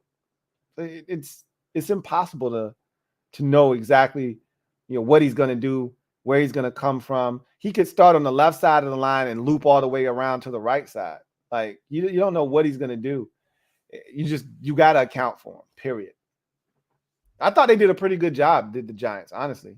He didn't have a sack. He only had a couple of pressures, but I thought that they did a pretty good job of limiting his effectiveness. So we got to do something similar to that.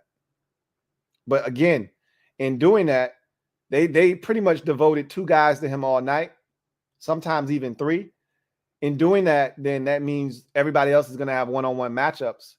Like Sam Cosmi said, you're going to have, he said they play with a solid front, essentially meaning they're going to come with an extra guy that forces you. So solid means they cover up your entire offensive line. So with Parsons being that 5th rusher, essentially, everybody's got one-on-one matchups. So he's like, everybody's got one-on-one. You got to win your one-on-one matchup. As a blocker, you got to defeat the guy in front of you in order to protect the quarterback. Obviously, we didn't do that against Philadelphia, and that's what the Eagles, they didn't even really do that per se, but the dudes weren't winning one-on-one matchups. We were getting our asses kicked. So we'll see. Red Wing 01. Thank you for the super chat. Greatly appreciate you. Double up. Thank you for doubling up. Who writes, we dressing in black for Cooper Rush's funeral? I'm down. I mean, it's more likely than not, this is his last game as a starter for now. Obviously, anything could happen with Dak moving forward, but Dak is going to probably be back next week against the Rams. So I'd like to send Cooper Rush off with a loss.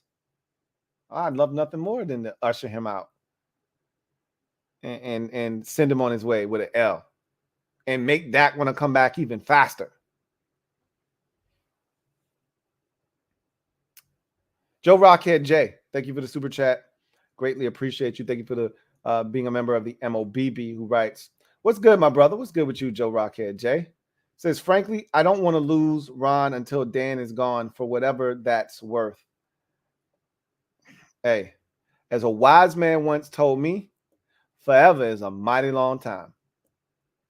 Forever is a mighty long time. Beast effing Clan. Thank you for the super chat. Greatly appreciate you. Beast effing Clan. Double up. Writes, where is Cole Turner? Felt like Ronald Reagan asking for Ricky Sanders. Where's Ricky Sanders? Where's Cole Turner? Cole Turner is healthy. He's available. They just like Amani Rodgers better right now. We've talked about this before, but when Cole Turner got hurt, and this is a league where you get injured, somebody takes your spot, you might not get it back. And we built Cole Turner up into this mythical first round tight end like figure. Keep in mind, he was a 5th round pick, was Cole Turner, not a 1st or a 2nd round pick. And so they had high hopes for him. I don't want to make it seem like they didn't. They had, and they still probably do. However, Amani Rodgers getting the reps that he did, which were invaluable in training camp and into the preseason and now into the regular season, getting all of those reps makes him much more comfortable in the offense. And this probably even supersedes his ability to come on the field and play. He's now a core special teamer, something that Cole Turner is not. So as of right now, until further notice, Cole Turner is going to be inactive most weeks. Now, again, that could be subject to change. All it takes is one guy to go down and boom, Cole Turner's up, getting an opportunity. But as of right now, if we stay healthy, which I hope we do at tight end, Cole Turner, unless he shows them some superhuman ability in practice, which is damn near impossible to do now because he's not really getting a ton of reps. He's really just doing practice squad or he's just doing, as Ron likes to call it, show team stuff now. I seriously doubt. Scout team is what we all call it, but he calls it the show team. That's kind of the work he's getting. It's hard to really show anything in that. So don't think he's going to do much of anything or see the field anytime soon, but we will see. Dejan Bell, thank you for the super chat. Greatly appreciate you. Dejan writes, let's play a game, Lou. It's called Guess the Dog Who Bites. I like this game already. I like this game. Who was the dog who bites that was available at our original draft pick? So we originally were selecting at 11. There were several guys available, but I don't know if there were any that necessarily. Now, clearly, the Notre Dame safety Kyle Hamilton was available. He was the one that forced the fumble that I was talking about in that game against the New England Patriots. Now, keep in mind, he also got his ass cooked twice at the end of the Dolphins game the week prior that helped the Dolphins come back and win 42-38. But he atoned for that this week with the forced fumble. But he was available. And Jordan Davis, the Eagles defensive tackle who had a good game against us on Sunday, was available. Those are the only two guys that I can think of that were worthy of the selection that we had initially at 11. I'll see what you have to say down the road. Jamal Hamlin, thank you for the super chat. Greatly appreciate you. Jamal writes, don't always get time for live chat, but when I do, it's the Louie T Network. I appreciate that. I appreciate that, man. Thank you so much for the support and the love, Jamal Hamlin. Big Money Sonny, thank you for the super chat. Greatly appreciate you. My guy, Big Money Sonny writes, when we win on Sunday, I'm blasting Joe Rockhead J's favorite Mike Jones song. Back then, they didn't want me. Now I'm hot. They all on me. Back then, they didn't want me. Now I'm hot. They all on me. I love it, man. Let's hope Ron's saying that, 5-6 weeks from now, man. Back then, they didn't want me. Now we hot. They all on me. I hope that's the case, man. I hope that's the case. Sounds good to me.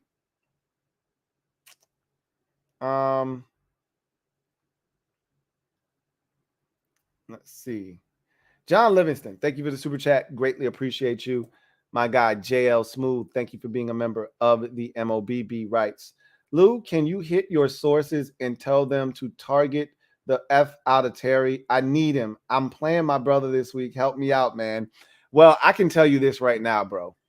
Terry's going to get targeted early and often in this game. Why? Because there's already been a discussion this week with the starting quarterback, with the head coach. Terry's been asked in the locker room. He said he talked to Scott Turner already.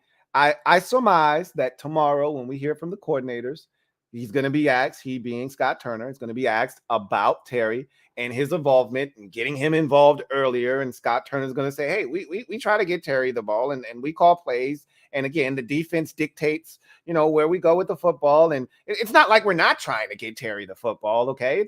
We're trying to get Terry the ball and the defense dictates where we go and Carson goes through his reads and gets the ball to wherever it needs to go. But, we're going to try to get Terry the football because, we've got playmakers and Terry's one of them and we're going to get him the football. I expect to hear some semblance of that, but translation, they're going to get Terry the football early and often. Now, often, I don't know if often will take place, but they're going to get it to him early. That's for sure. But the beauty of it this year is, unlike past years, is that they can't just say, all right, take Terry out the game. They got nothing else because we got other weapons now. So it'll be interesting to see what happens, but Terry's going to get his fair share of opportunities in this game. You can be assured of that. And look, if you played Terry last week, he had 100 yards receiving. I mean, again, it was, most of it was in what felt like garbage time. But hey, if you're a fantasy owner, you don't give a shit when they get them. You just want them. Let's see. Dejan Bell, thank you for the super chat. Greatly appreciate you, my guy, Dejan Bell. Double up. Thank you for doubling up. Who writes, if we get cremated in these black jerseys this week, I'm just going to become a regular NFL fan. Root for the teams who are not the B word. You can't do that, Dejan. You can't do that, man. Look, I've told you guys this many times. I'm an NFL fan first, which means no matter how bad Washington is, I'm going to enjoy football. There are fans out there that if Washington isn't playing or they're not playing well, then they're not watching football, which is fine. Okay. I don't tell people how to fan. That's not my thing. But it is, I've said this, countless times. I'm going to enjoy football regardless. All right. But that doesn't make me any less of a fan of this team. And what I'm telling you is, just because you're upset about the way this team is performing, you can enjoy the rest of the league without denouncing your fandom of this team. You could fall back a bit. You're still watching from afar, but you're still supporting the team. But you're watching more football around the league. I would actually advise most fans to watch other teams because too often you don't really know what it's supposed to look like. When you watch this team, if this is all you're watching, you have no idea what it's supposed to look like. Okay. Clearly what we're doing is not the gold standard and not where you want what you want it to look like. So it's always refreshing. And every year during the playoffs, because we're never in it, I always tell you guys to watch the playoffs and tell me what you've learned. And then you come back and we have a discussion and we talk about the same shit every year and they never do anything about it. We don't have any dogs. We don't force any turnovers. Man, those offenses are explosive. We don't have players like that. Well, they did something about the offensive side of the football. We are more explosive, but now the offensive line looks like it's broken down. So, we'll see. But you don't have to denounce your fandom to this team to watch the rest of the league. You should be doing that anyway. Joe Rockhead J, thank you for the super chat. Greatly appreciate you, my guy, Joe Rockhead J. Double up.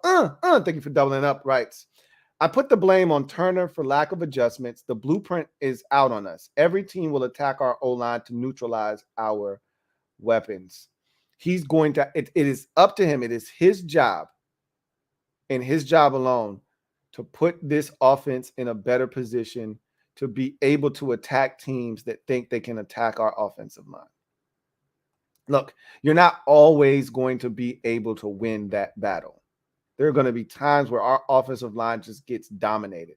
And I'm not talking about for whole entire games. I'm talking about sequences. I'm talking about individual plays. It's going to happen. Even the best of offensive lines get beaten, taken advantage of from time to time.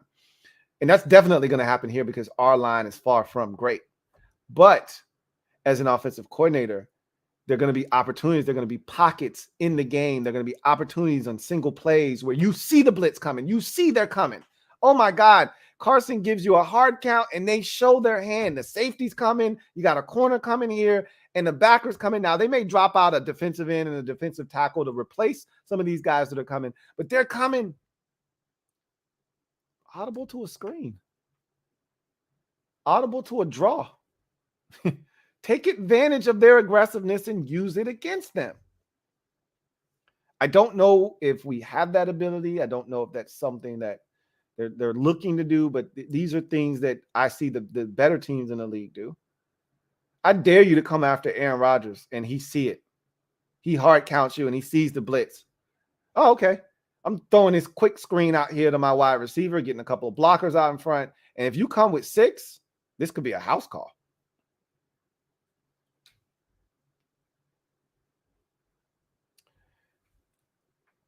Dejan Bell, thank you for the super chat. Greatly appreciate you. Who writes, Commanders, we should have just been the pigskins. It wasn't going to be anything with skins in it at all.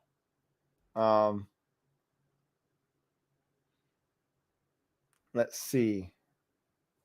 Just Andre, thank you for the super chat. Greatly appreciate you. Just Andre, thank you for being a member of the MOBB. Writes, at what point would you say the season is over? At what point would I say the season is done?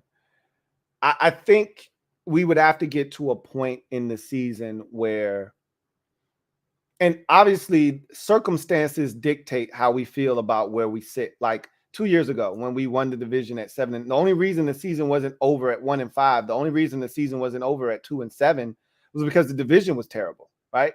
So that kept us alive. If it were a normal year where the division wasn't horrible, we would have been out of it at 1-5. So the season would have been over already. We would have been out of it at 2-7. But because the rest of the division was terrible, we were still in the thick of things. So I think obviously looking around the landscape of the NFC as a whole is going to help dictate when you call it quits on the season.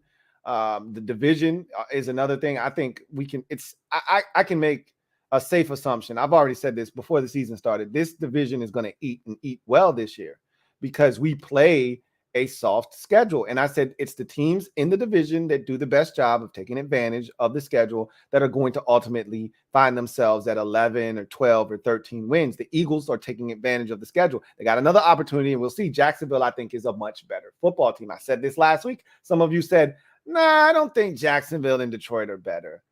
Okay, we're going to see. That's 2 in a row for Jacksonville, and Detroit should have beat Minnesota, but we will see. The Eagles and the Cowboys are going to take advantage of the schedule. We haven't proven that we're capable of doing that yet. But I know Jacksonville, or I know Philadelphia and Dallas are going to take advantage of the schedule. They're not losing to Houston. We might lose to Houston. They're not losing to Atlanta. Well, I don't think they play Atlanta because we don't play that division. We just play Atlanta. They're not going to lose to Chicago. All right. We might lose to Chicago. Like, that's the thing that I worry about. That's why it's tough.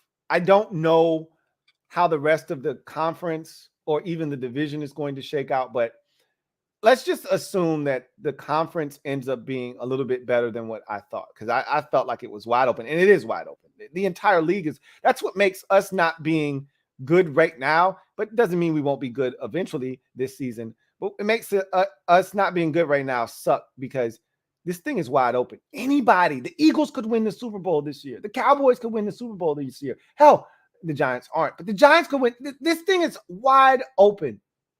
Like, Tampa Bay doesn't score points. Their defense is legit. But even when they had Julio Jones, had Mike Evans, Chris Godwin, all those guys in week 1, they scored 19 points. They're struggling right now to score.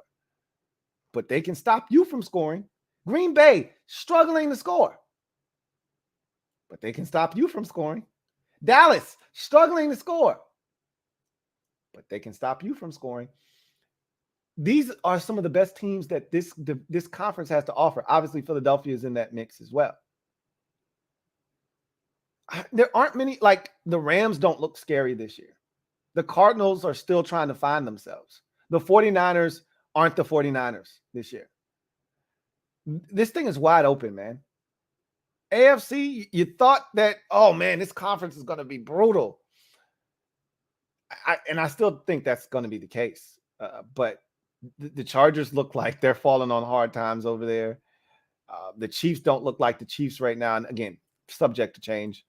I still think the Bills are the cream of the crop in the league, not just in the AFC, but in the league.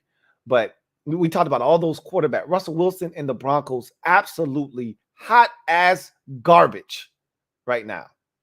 So it's just wide open, man, which is what makes our situation that much more frustrating, because you're like, man, if we were half decent, we got a shot this year.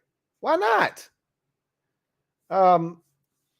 So let's assume that the NFC is a little bit better than I thought it was going to be, and this division is exactly what I thought it was going to be. Our season would be over right around week 10 if we're not hovering around or over 500. So remember, we have a late bye. Our bye doesn't come until week 14.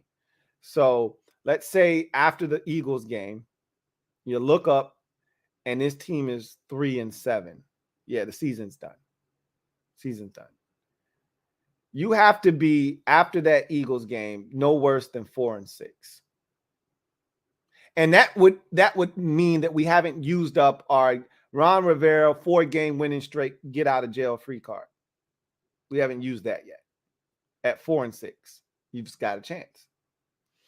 Because you got the Texans, you got the Falcons, and all these teams coming up that will give you a chance to either get to, above, or hover around 500. But if you're anywhere lower than 4-6 after 10 weeks, you're probably done this season. You're probably done.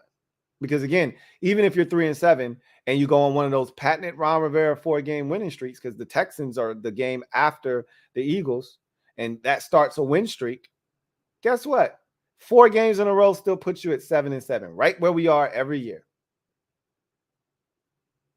Still not over 500. So I'd say 10. Week 10, you got to be at a bare minimum 4-6. Bare minimum. Going into week 11. We'll see. Barrett Downing, thank you for the super chat. Greatly appreciate you. Barrett Downing, thank you for being a member of the MOBB. My guy BD writes, Lou, I was so pissed with the effort that my son said, let's go watch the Yankees because you know they won't let you down. I was left shaking my head, but I'm still in the car with you until you say get out. Hey, I told you I'm reaching for the little button on the safety belt. I haven't pressed it yet, but I'm reaching for that button. Depending on how this game goes, I would like it to be a victory, but if it's a respectable loss, I'm not going to press the button. But if we do the same shit we did the last 2 weeks, I'm pressing that button. And then I'm thinking about, all right, when do I need to start putting my hand on the handle to open the door because the car's moving and we're not stopping the car. Right now, we feel like this thing is going off of a cliff, or it's going to go wrap around a telephone pole or something crazy. Well, I need to jump out of the vehicle while it's moving before that happens. So I'll be sure to let you guys know in advance, hey, I'm thinking about getting out. Maybe you should too. I'll let you know. I'm not there yet, though. Oh, so you're a Yankees fan, huh? BD, how could you? How could you? Marcus B, thank you for the super chat. Greatly appreciate you. My guy Marcus B writes, why draft Cole if he's not even going to play? Well, they didn't draft him to have him get hurt and not play at all in training camp or in the preseason and not really be ready to contribute. That's not what they had in mind when they drafted him. They didn't know he was going to get injured. They didn't know Amani Rodgers was going to take full advantage of the opportunity of being the only healthy tight end out of 7 that started camp. They didn't know that. But what they got was a guy that was ready to help this team win, that has continued to take advantage of the reps that he got and has made the most of his opportunity. And honestly, I'm watching the film and this guy's getting open. He needs more opportunities. We got so many weapons. They got to block up front so that we can get these guys to football, man. I wanted to see Cole Turner just as much as the next man. But at the end of the day, if they don't think he's ready, if he can't contribute on special teams, if they feel much better about Amani Rodgers, who's a tremendous athlete in his own right, I got no problems with it. It's not like they're sticking another John Bates out there. God, it's not athletically gifted. They're sticking a guy out there that looks like Cole Turner, that probably moves better than Cole Turner. I got no problems with Amani Rodgers out there. They just need to give him some opportunities.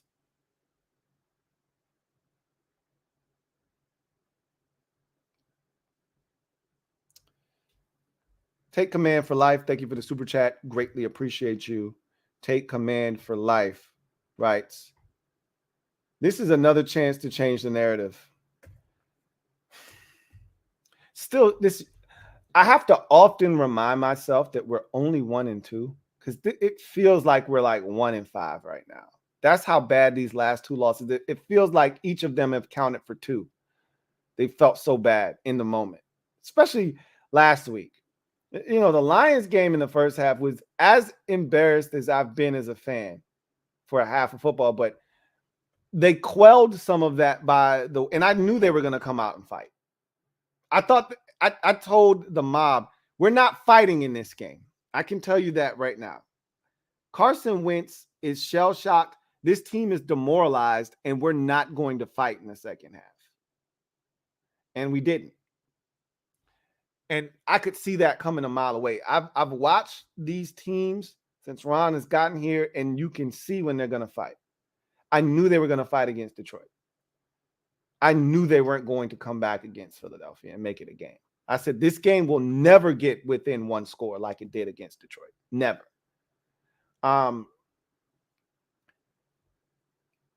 It feels like more than just 1-2. But it's just 1-2. You're 1 win away from being back to 500.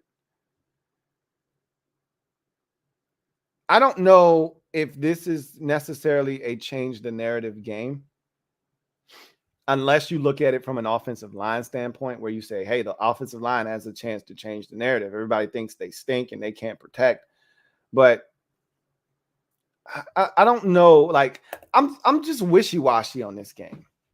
Like, everybody expected us to lose against Philadelphia.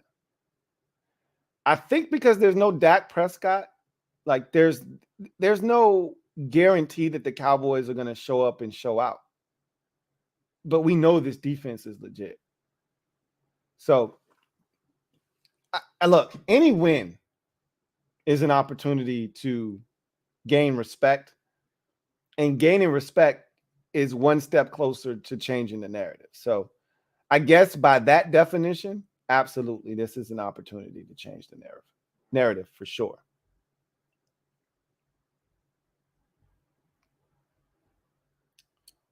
Big Money Sonny, thank you for the super chat. Greatly appreciate you, my guy. Big Money Sonny writes, hey, Lou, thoughts on fans that have jumped ship? I mean, truly jumped ship. Keep hope alive, y'all, but sadly, it may take a while. Look, I never blame a fan for saying enough is enough. If you've got the ability to get out, knock yourself out. If you have it in your DNA to be able to say at this point, whether you've been a fan for 2 years, 5 years, 10 years, 15, 20, if you've got the ability just like that to say, you know what, Daniel Snyder's still the owner, I can't take this shit anymore, I'm going to root for the Ravens. By all means, I won't think any less of you. Because you should enjoy being a fan. This isn't a job. This isn't a chore. It feels like one sometimes being a Washington fan. It feels like a chore. Man, I got to watch these bastards on Sunday for 3 hours again. I don't want to do that shit, man.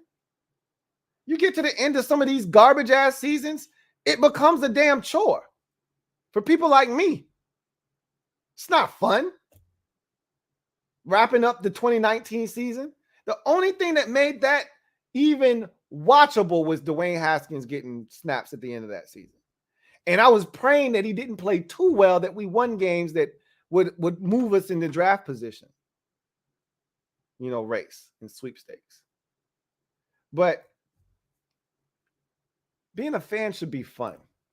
And if this team is draining your ability to have fun watching a football game, if they're taking the life out of you and they're making you an unpleasant person to be around, if they're forcing you into vices like drinking, smoking, overeating, whatever your vice is, if it's having a negative impact on your life, maybe you should think about switching teams or just quitting this one altogether.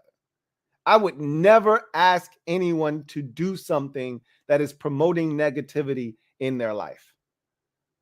So, by all means, if this team is too much for you to continue to support, please do the right thing. Okay. I encourage all fans to hang in there because it's going to make it that much sweeter whenever the hell it is. If it ever happens, maybe it never happens in my lifetime again, but it'll make it that much sweeter when we finally win. That's what I keep telling myself, that moment when we finally get it done is going to be the biggest high in euphoria imaginable because of all of the shit that we've gone through as fans. And we'll be able to recall all the moments when we thought about quitting. Or for some of us, I've never thought about quitting this team, but there have been times where I've talked about, this is ridiculous. Why do I do this? Why, when I question my fandom, like, why do I put myself through this? We deserve better. And I hate when these reporters who are fans of the team, who have been in the area for years, ask these players who have just gotten here, who don't know the history, who haven't lived through they don't care. Like, they asked Curtis Samuel today about Dallas, and is this game, does it mean any more to you? He doesn't care. He's like, no, this is another game. He's like, I don't care about the media or the fans or, any bragging rights and none of that shit. I just want to beat Dallas just because they're the next team on the schedule. And that's a good answer. I don't have a problem with him feeling that way. But to us, it's so much more. Like that comment I read to you guys from Viral Hip Hop. We're the ones that take the brunt of the jokes. We're the one left holding the short end of the stick when they don't get it done on the field. We got to hear from Eagles fans. We got to hear from Cowboys fans. We got to hear from the rest of the league when we don't get the shit done. They don't. They get their paycheck. They go to Mexico. They go to Bermuda. They go to wherever. And they get to lounge and relax after the season's done, rest and recuperate. And then they go train and they get back after it again. But they don't have to deal with what we have to deal with on an everyday basis. So, yeah, I can't blame someone for not wanting to sit through this. But I've always said that it's just going to make it that much sweeter when we finally win. And so, for whatever that's worth. Somebody said, yep, Bobby's 29. That's my point. Bobby's not a spring chicken. I remember Bobby's draft. If I'm not mistaken, Bobby's draft was like 2015. So I knew Bobby had to be up there in age. All I'm saying is, it's not like it's not like Bobby's 26. Why not go out there and get a guy like Logan Ryan? And again, Logan Ryan probably slightly older. He's in that same age range, whatever the case may be. Anyway, I digress.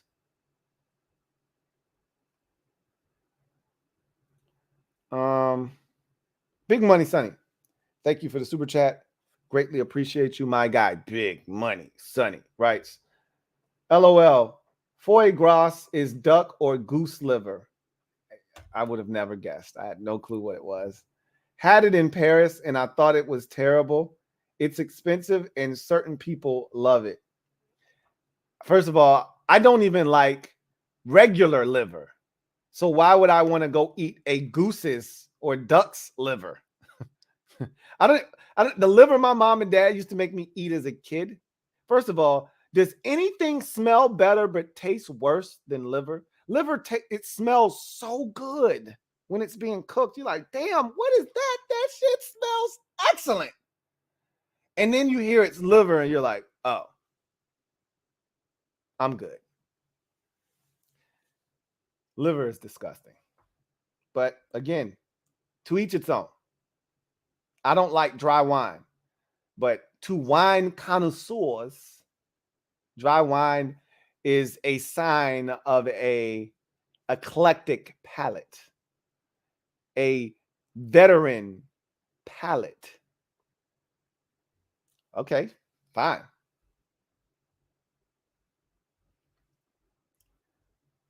Mike Lowry, thank you for the super chat. Greatly appreciate you. Feels like it's been a while, Mike. Who writes, why does Riverboat Ron do the Carolina import thing? And why did he go with Young Turner instead of O'Connell? So my thing with Ron when he got here was he was trying to clean house. He wanted no remnants of the last regime, no ties to Bruce Allen, and we've gone through this exercise before, but it's been a while. So I'll refresh your memory. Ron was in control. When he got here, Dan gave him the keys to the entire kingdom. Do with it what you please. I'm going to get out of the way and let you handle this thing. Okay? You hire whoever you want. I don't care. So Ron said, all right, first order of business is to clean house and get rid of anybody with any attachment to Bruce Allen because I don't trust them. Bruce was a conniving, backstabbing son of a bitch, and I don't want anybody around that associated themselves with him. I don't want anybody undercutting me while I'm coaching a game, getting in the owner's ear, convincing him that I'm not doing a good enough job. Everyone that's going to be in this building is going to be here because of me. And because of that loyalty, no one's going to be undermining me, questioning me, or trying to win the favor of the owner so that they can now be the next guy in charge. There is no power struggle here. So you get rid of Kevin O'Connell. You get rid of, because again, Kevin O'Connell, he's a head coach now. So what if Kevin O'Connell's still here and he's doing an excellent job as a coordinator and he's telling Dan, hey man, if you let me walk, I'm going to be the next Sean McVay. Do you want that to happen? You want that on your conscience? Ron went 7-10 2 years in a row. I can turn this thing around. You got to give me the head coaching job, though. And I'm not saying he would do that, but if you're Ron, you don't know that he won't do that. Now, do you? You don't. So guess what? I'm getting guys that I trust, that I've worked with in the past, that I know that's going to come in here. They're going to work hard, but most importantly, they're not going to stab me in my back. I can go to sleep at night knowing that I don't have to worry about Marty Herney or Martin Mayhew trying to win over the owner and convince him that I'm the problem and that they should get rid of me and let them hire their own head coach. I don't have to worry about that. With Smith, he may have had to worry about it. And I'm not saying that Kyle Smith would have done that, but that exists. You know, Ron might have had to sleep with one eye open, like CBS. You see him stressed, right? Can he live? I don't know. But the import thing from Carolina was just comfort. That's what coaches do. He's not the only one. He's not the only person that's guilty of that. When you go somewhere else as a coach, you bring guys that you're comfortable with, that you're familiar with, because it makes the transition easier. That's in life. That's not just a football thing. That's in life.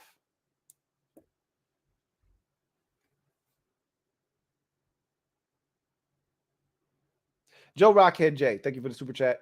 Greatly appreciate you. My guy, Joe Rockhead J, writes, I think Ron and company missed on a few draft picks and free agents. Thus, a pretty good plan has been delayed. The pressure and the QB desperation threw us off.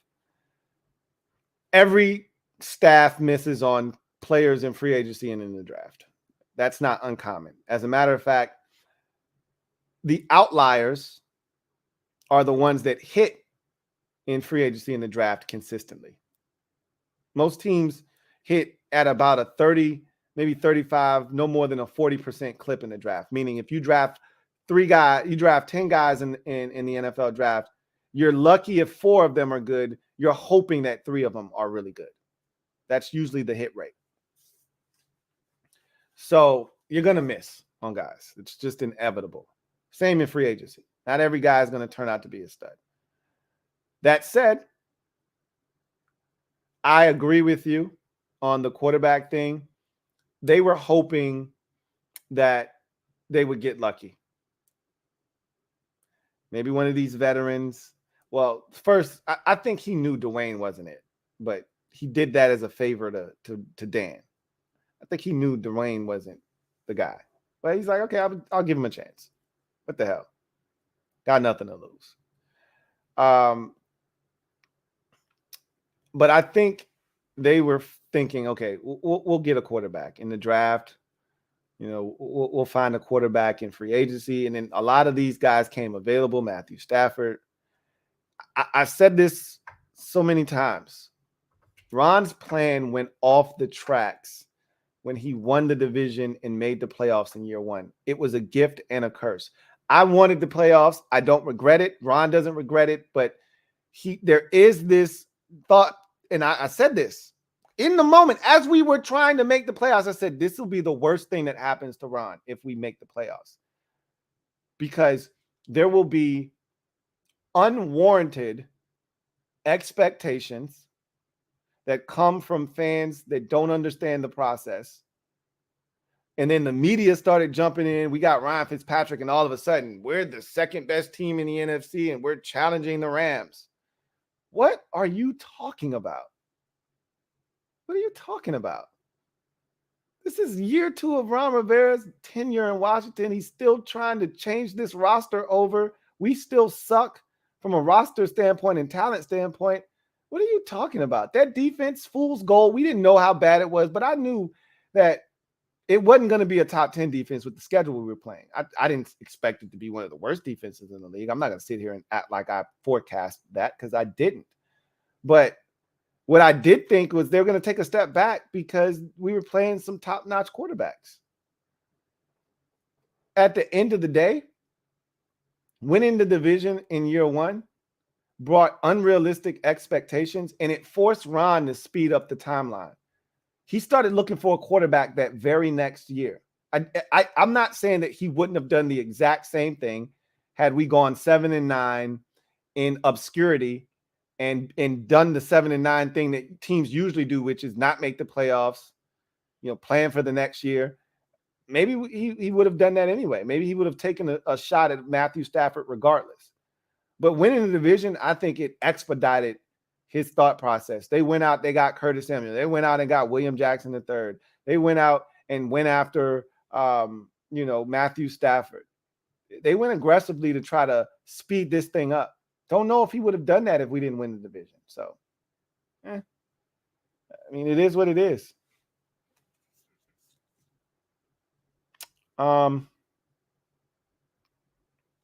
Clapping Dallas cheeks.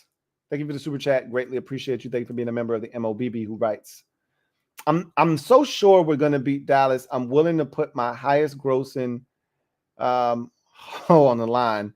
She has the sweetest cheeks. At ready, use the sugar scrub Sunday.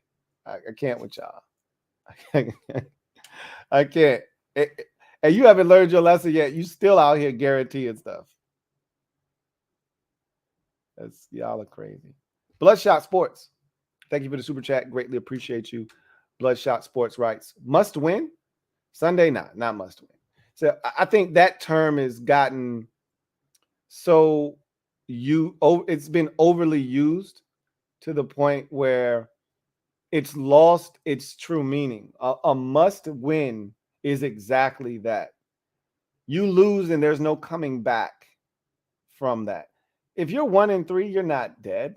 Your season's not over. I just gave you a scenario in which we could get to 3-3 by week 6 and a mini bye week and have a chance to hit the reset button and come out guns a-blazing against Green Bay in week 7. I just gave you an example of losing to Dallas, beating Tennessee, beating Chicago, getting a mini bye, resting up, licking your wounds, feeling good about being on a 2-game heater, and here comes Green Bay and Aaron Rodgers to town with a chance to make it 3 in a row. No, this isn't a must win. You want to win this game. You really don't want to fall to 0-2 in the division, right? But must win means if you lose this game, you're done. Stick a fork in it, you're done. And that's not what this is.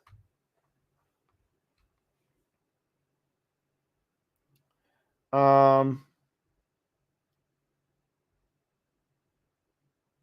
see. Got a new member here. Enigma RJ. Stand up. You are the newest member of the MOBB. Enigma RJ. Welcome to the MOBB. Mob, you know what to do. Show Enigma RJ some love. Welcome him to the squad with open arms and let him know what it feels like to be a member of the MOBB. Enigma RJ, welcome home. We've been waiting on you.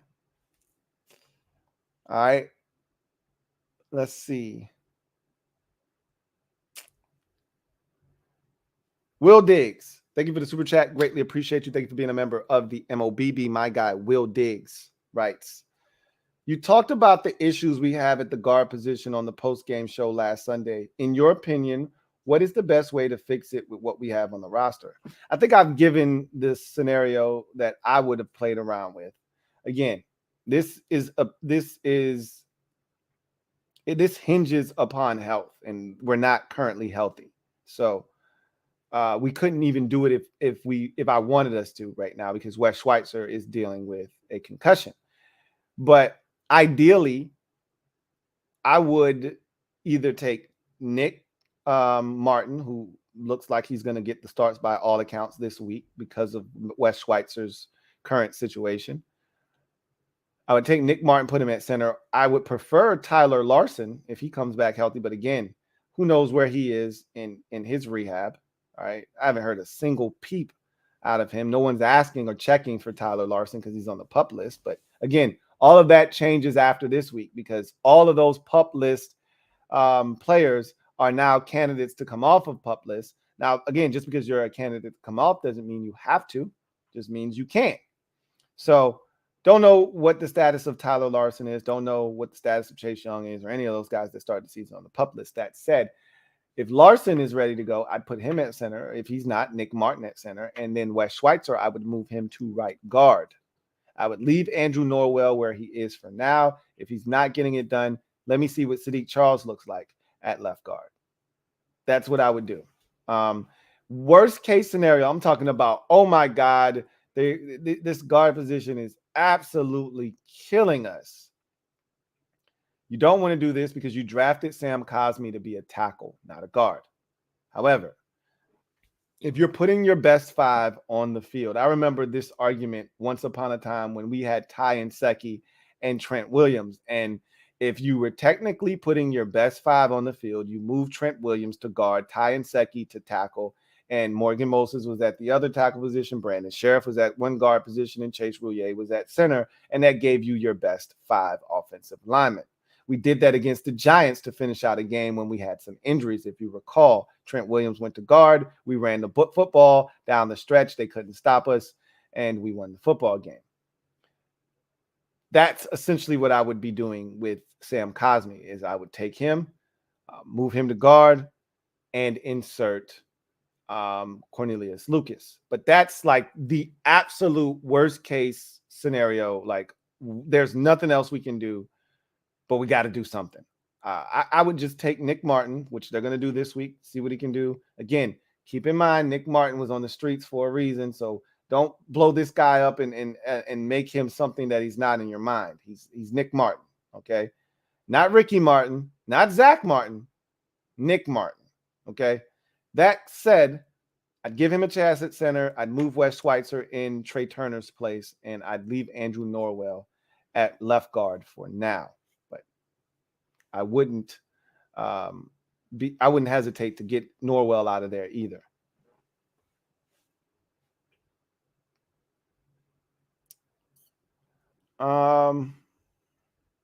Let's see. Chauncey Davis, thank you for the super chat. Greatly appreciate you. My guy Chauncey Davis, OG, triple OG, writes, reality check. We are who we are. Relax and support. Much easier said than done, Chauncey. Much easier said than done. There are a lot of people that are very invested in this team and their success. And it's not as easy as just, hey, just relax and support the team no matter what. It's not that easy, man. I wish it were that easy, but it's not. I keep harking back to that viral hip hop uncensored comment that I read yesterday. And he talked about the time, the money, the resources invested in the team, what he goes through. It's not just rooting for a team on a Sunday for 3 hours. It's much more than that. It's all that comes with it. You know, it's a lot. So it's not as simple as just, hey, relax. It's just a game. You know, that's what people used to say. That's what, in my estimation, that's what losers used to say when I was a kid. Hey, relax. It's just a game. Oh, that's loser talk. That's fine for you, but I'm winning at Street Fighter. Yeah, it is just a game, but I want to win. So it's not just a game for me. I need to win. So I'm going to stay up until 3 o'clock in the morning, mastering these moves so I can beat your ass. And then you can say it's just a game after I win. It's kind of like where I'm at with this team. Right? It's more than just, they'll get them next time. Oh, no, we suck again. And you're just cool with that. Like, no, I actually want to win. I spend this much time, energy, resources pouring into this team. I'd like some dividends. I'd like to feel like I haven't wasted the last 25 years of my life rooting for this team. So I understand what you're saying. Like, it's not a big deal to the point where you should denounce the team and, you know, not watch football anymore, not watch this team anymore, and just watch other teams around the league. But to each its own. I can't tell anybody how to feel. Can't tell anybody how to feel. Thank you, Chauncey Davis. Greatly appreciate you. Mike Stevenson II. Thank you for the super chat. Greatly appreciate you. My guy Mike writes, you hitting up any games this season? Go Birds. Probably not, Mike. Probably not. More likely than not, I won't be hitting up any games. But I'll make sure that people hit up games. I'll make sure the mob and Patreon members are hitting up the games. That's for sure. Twin D, thank you for the super chat. Greatly appreciate you. My guy Twin D writes, thank you for being a member of the MOBB, who writes, smash the like button. Yes, you heard the man. Smash the like button. And Twin D, I don't know if you know, I'm pretty sure you do.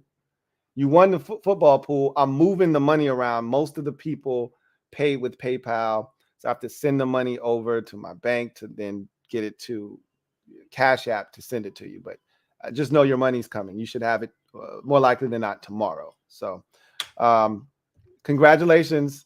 And you killed it last week. I got to give you credit, man. This is your move right now, though. This is your move. Early in the season, you get these wild-ass picks correct, and then later on in the season, that shit doesn't work. But this is the year where you could pick this crazy shit, and it could actually work all year long, Twin D. People like you scare me this year in the football pool. Normally, I don't pay any because I know you're going to come back to the pack because you can't get away with crazy shit. This is the year where I'm not sure you might be able to get away with crazy shit. I don't know, man. It's wild out there. Anyway, I digress. Thank you for that. Y'all heard the man. Hit the like button if you're out there. I'll use this opportunity to have a call to action. If you haven't already done so, please subscribe to the Louie T Network for more great content. Turn on your notification bell so you don't miss a thing. And also hit that like button as it helps this channel grow exponentially. Keep in mind, over 430 of you out there, only 100 and some odd likes. We can do so much better. That first number should at least bare minimum be a 2. So if you haven't hit the like button, please do so. All right.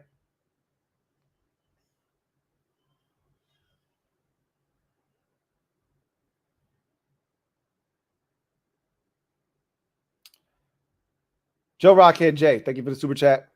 Greatly appreciate you. Joe Rockhead J writes, watching other teams usually makes me feel worse about my team. It should, because this shit isn't good enough. Watching other teams pick off passes, force fumbles, and recover them. Watching other teams' offensive line give their quarterbacks great pockets to work from. Yeah, that's not ideal to watch, but it makes you think this is what it's supposed to look like. You as a fan, you need to know what your team should be striving for. Don't be ignorance is bliss and say, hey, if these guys, do this, that, and the third, we should be just as good as anybody in the league. No, we're not even close. We don't look like the Buffalo Bills when they're clicking on all cylinders. We don't look like one of those teams when they've got it going. We don't look like that. So you need to know what that looks like. So it gives you a greater perspective on where we are realistically, because there are fans that think this team is this, that, and the third, and you need a reality check. And watching the league gives you that very quickly. Just watch 1 week and you'll realize very quickly, oh, okay. I thought we were close. We're not there yet, But again, this year is a little bit different because there is no dominant team. I think the closest thing is the Buffalo Bills. I've said that. And so there is no dominant team in the NFC. There are no dominant teams, I think, in the entire league. So if you get your shit together, you can compete. But I understand where you're coming from. Big Money Sonny, thank you for the super chat. Greatly appreciate you, my guy. Big Money Sonny writes, at Just Andre, if we officially get knocked out of the playoffs, that's when you can say the season is over. Ain't happening, Lou. Ain't happening. Yeah, I mean, if you want to be technical about it, I mean, last season, that week 17 game against the Eagles, I think it was week 17. I think we played the Eagles 17 and the Giants 18. That week 17 game, technically speaking, we were still mathematically alive. Did that mean that our season was done? You knew it. I knew it. We all knew it. Even if we weren't making the playoffs, but we weren't mathematically eliminated. When your season's done. You don't need the math to tell you that you're still mathematically alive. So, I mean, you could view it in that sense, but I just look at it from a standpoint of if I look at the rest of the league or I look at the rest of the conference, I look at the rest of the division, and we're just too far behind and I don't see a way for us to, string it together, then yeah, it's over. But you usually don't get that out of me until a lot later in the season, unless we really suck like 2019 when I told you we were going to suck that year and we came out of the gates and we were 0-5 and our season was already done.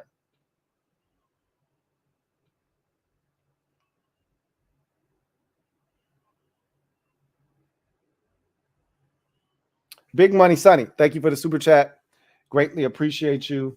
My guy, Big Money Sonny writes, oh yeah, almost forgot, Lou. Salutes to the Yankees. Championship about to come, and salutes to Bad Dog.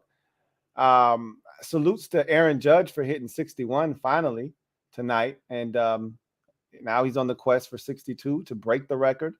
Good for him. I'm I'm upset. My Braves lost to the Nats. I knew we were going to lose tonight because of who was pitching, but no excuses. I don't know what the Mets did. I might as well check now that I know the Braves lost and see if they took care of business.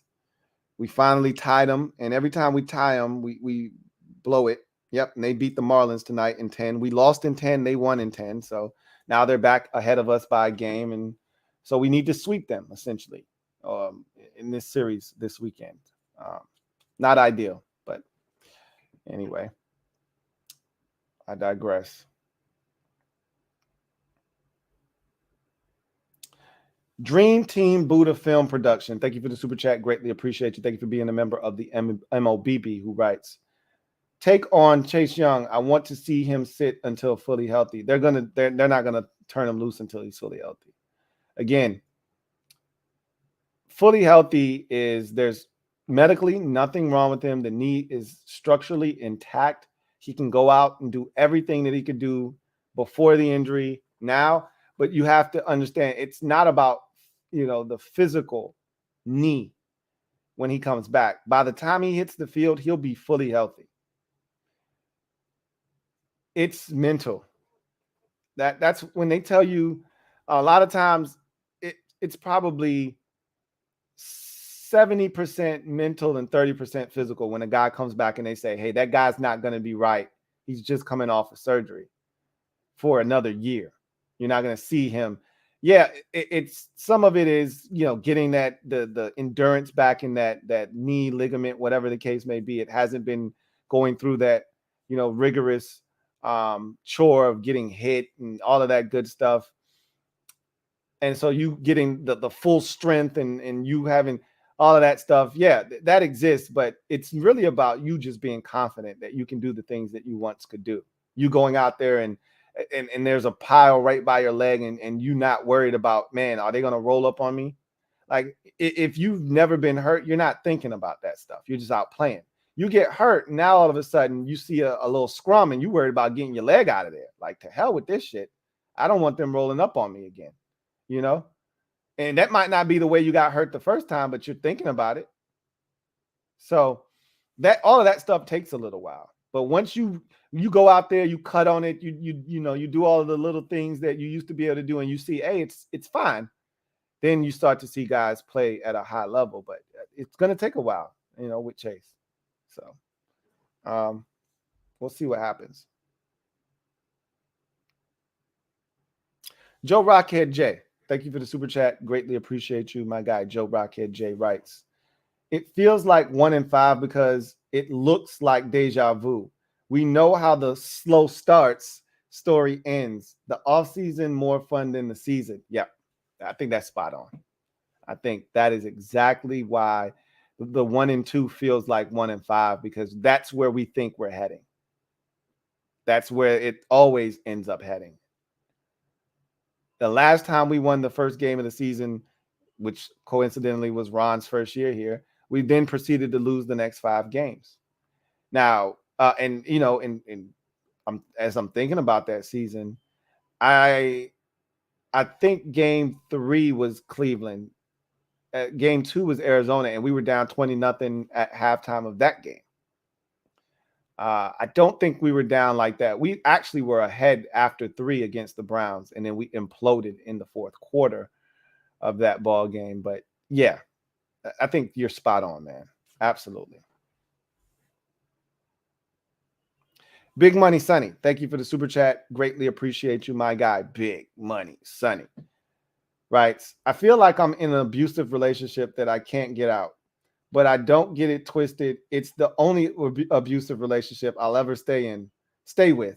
Fan since 1980, but yeah, they make me drink and smoke, which is not good, by the way, which is why I said if they're causing you to have unhealthy vices, then you probably need to, fall back a little bit. But it's easier said than done, and I'm aware of that. I get it. I think that's kind of how a lot of us feel as fans. And when you know that, you feel like you have to kind of push away a little bit just for your sanity, John Livingston, thank you for the super chat. Greatly appreciate you. My guy, 105.3 JL Smooth writes, 17 years of my life from 13 to 30, there were no playoffs for the Bills. Wouldn't wish that on anyone but Dolphins fans. It's crazy. Up until yesterday years old, I had no idea that you hated Dolphins fans as much as you do. I guess the Dolphins fans are the equivalent of what Eagles fans are to us. But I had no idea that there was this vitriol and such hatred for Dolphins fans. I thought it was always the Patriots. I never knew it was Dolphins until yesterday when you told me. So that's crazy. I mean, that's tough. That's a tough existence. You know, you need some kind of playoff ball. Hunter Hodovic, thank you for the super chat. Greatly appreciate you. My guy, Hunter Hodovic, thank you for being a member of the MOBB who writes, Sup, T? Sup, Hunter? Says, not much to say, just hoping all is well with the fam and is healthy and happy. Likewise to you and yours. Much love, and please, please, please let us beat Dallas this week. You could have put another please in there for me. Absolutely. I told you my dad, boss man was already talking shit, right? I told you guys this already. He called me up the other day because he won the pool last week. So, I was telling him that his picks were awesome because that was a rough week, the week before in week 2. And then, I didn't foresee week 3 happening the way that it did. But, we were talking about all the games and, talking about how the Giants game went, and how dominant the defense was. And he was like, yeah, y'all in trouble, man. And we don't talk shit to each other, very often. When I was a kid, we talked mad shit because I was talking mega shit, even though we were trash. So he would get mad and he would talk shit. And every now and again, I get under his skin. I remember when we won the division a couple of years ago, I would come into the house and I would just scream, "The champ is here!" And I would just sing that for 30 seconds in a row, and he'd get pissed off. But we usually don't talk shit to each other. But when his teams are really good, he'll throw slight shade, just like little jabs, passive aggressiveness where you're like, I see the bullshit you're doing over there. Like, I see what you're trying to do. But he was overt with it this time. He's like, yeah, y'all in trouble, man. I watched the game against the Eagles, man. Yeah, we coming after y'all. I'm like, I can't say shit to you.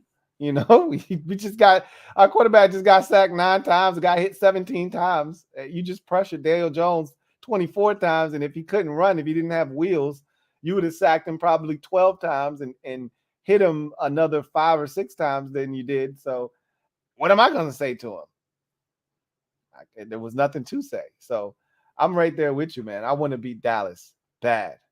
Very, very bad. Big Money Sonny, thank you for the super chat. Greatly appreciate you, my guy. Big Money Sonny writes, Lou, I had liver as a kid and absolutely loved it. Now I can't stand it. Hashtag broke ass 1970s Latino life. Hey, look, man. Liver, spam, we used to hit all kinds of broke shit growing up. You didn't know it was broke shit when you were a kid. You just thought that's the shit your parents were cooking. I never wanted to eat liver.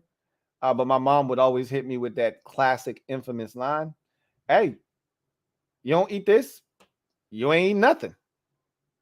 What are you going to say to that? Nothing. You're going to sit your ass down and eat this damn liver. Man, was that shit disgusting. That and beets were the 2 things my parents would make me eat that I'd throw up in my mouth thinking about them. Yuck.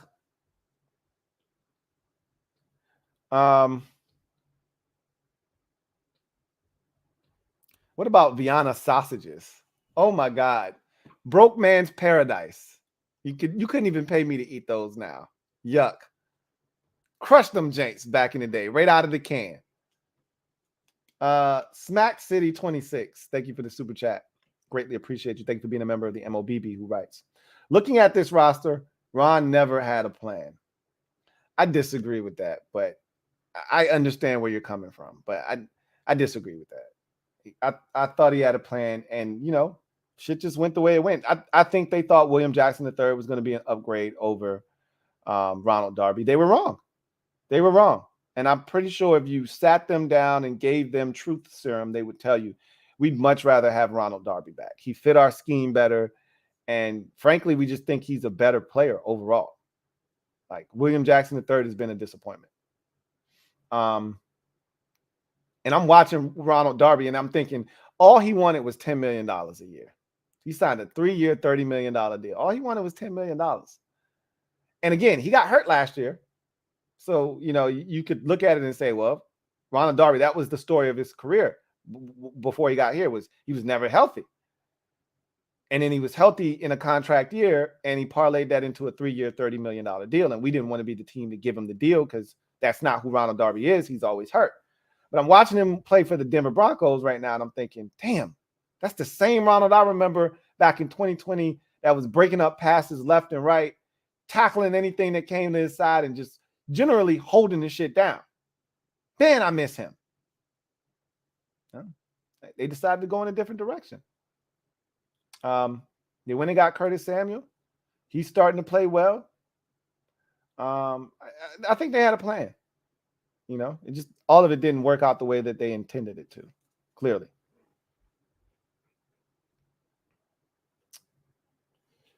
Big Money Sonny, thank you for the super chat. Greatly appreciate you, my guy. Big Money Sonny, thank you.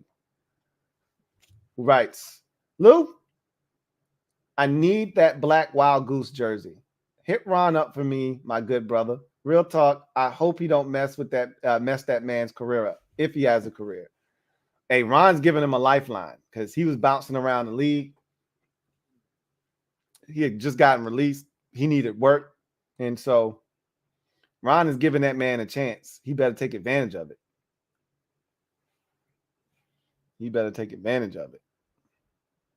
He might be out of the league if he can't make it work here in Washington, if we being honest.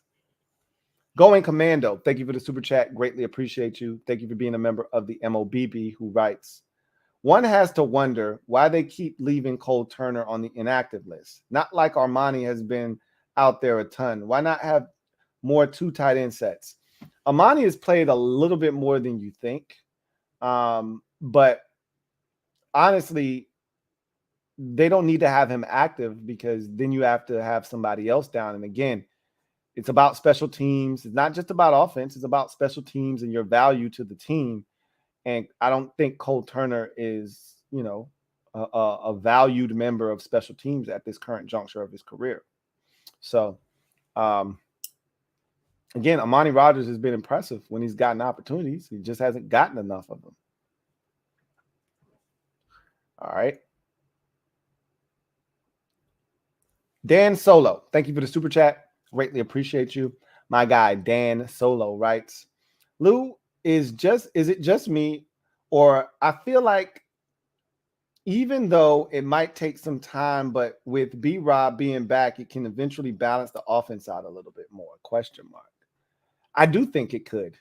And I think that's what Ron's honestly waiting for. When Ron made the comment, we're taking our lumps, but we're going to give them out later. I think he was referring to when they get Brian Robinson back, it's going to change the way. And Ron talked about this today. He said play action fake doesn't work if the threat of the run isn't real. Like if we don't respect your run game, what do you play action for? What's the run fake for? We're not biting up on it. We don't care if you're faking a run. What are you going to actually run it? What are we supposed to be scared of that or something? And so Ron is essentially saying, like, the reason play action fake isn't working is because don't nobody respect our run game right now. But don't you worry, when we get Brian Robinson, that shit's going to change. And it's going to open everything up. I think that's the way he kind of feels. So, yeah, I do think there's a little bit of that for sure. Absolutely. Big Money Sonny, thank you for the super chat. Greatly appreciate you.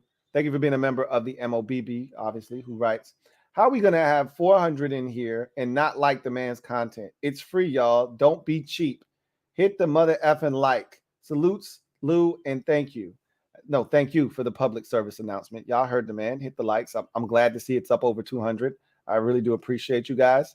Again, if you're out there and you're watching this and you haven't subbed up, sub up. If you're out there and you are watching this and you haven't hit the notification bell, please, by all means, indulge me. And obviously, if you haven't hit the like button, please. All right. Like he said, it's free. It doesn't cost you a thing. All right. Hit the like button. Really do appreciate you.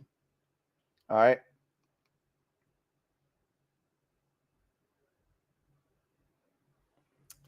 Big Money Sonny, thank you for the super chat. Greatly appreciate you, my guy. Big Money Sonny writes, yo, he said, I'm rocking with top 5 dead or alive all season long, Lou. But damn, I want top 5 squad. I'm old, Lou. Hey, look, I want us to be good too, which is why this offseason I allowed my mind to imagination to run away a little bit. I'll admit that, but I still believe this team can win 10 games this season, 11 games. Like, it's not 12 is not happening. You're not winning 12, but you can still win 11. You can still win 10, But again, this defense looks like it has a chance to be better than I thought it was going to be, which it's not saying much because I told you guys this defense had a chance to be the 2020 defense again because of, playing the teams that we would be playing. They would have a chance to maybe, play against some lesser, quarterbacks and offenses and, talent, and maybe be able to make some noise. And in this early season, they've played against really good offenses, and they haven't been terrible. They just haven't been good enough. They weren't terrible against Jacksonville. They weren't terrible against Detroit. Well, they were terrible against Detroit. They gave up 36 points. They weren't terrible against Philadelphia. They just were bad in the second quarter, right? But the rest of the game, they didn't give up a single point in any other quarter of the game. So it's just one of those things where I think this defense could be a lot better than we thought going into the season.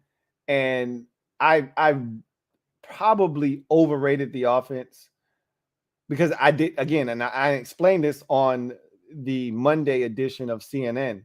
I didn't think the offensive line would be a problem. Like, I didn't think we would be having this discussion. So I allowed myself to go off of what I thought we would be able to put on the field from a skill position standpoint. And having seen a glimpse of it in the Jacksonville game and in the second half of the Detroit game, I know that this offense can be dangerous. That's what makes it even more frustrating. If we never saw this offense, go off in just 2 quarters of ball and score 28 and 27 points respectively in 2 quarters in each of those games, if we didn't ever see that, then we wouldn't know what we're missing. But now that we've been exposed to that, we're thinking, shit, if we could score 27 and 28 in just 2 quarters of ball, what happens if we put it together for 4 whole quarters? What can we do then? But we're waiting to see that. We still haven't seen that. Don't know if we will see that either. Big Money Sonny, thank you for the super chat. Greatly appreciate you. Thank you for being a member of the MOBB, who writes, why are people talking about Heineke, Lou? Crazy talk. People always want an alternative when they feel like the initial option isn't working. That's the backup quarterback is always the most popular guy in town. And until you put his ass in the game and you realize why he was the backup in the first place.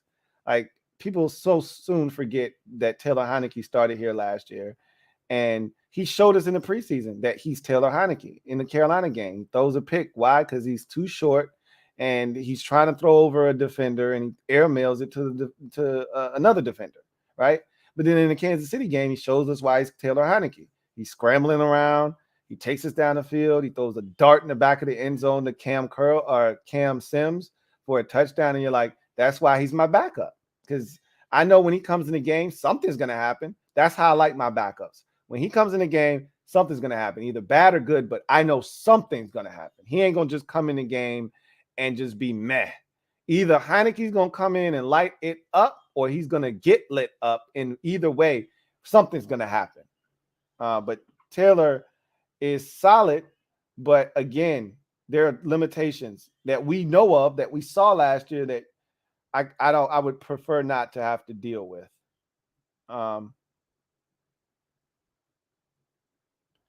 Let's see.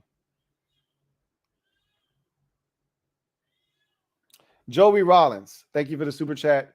Greatly appreciate you. Thank you for being a member of the MOBB. My guy Joey writes, another great show, brother. Keep up the great work. Thank you, Joey, man. I really, truly do appreciate you, Joey. Spence Kalis, thank you for the super chat. Greatly appreciate you.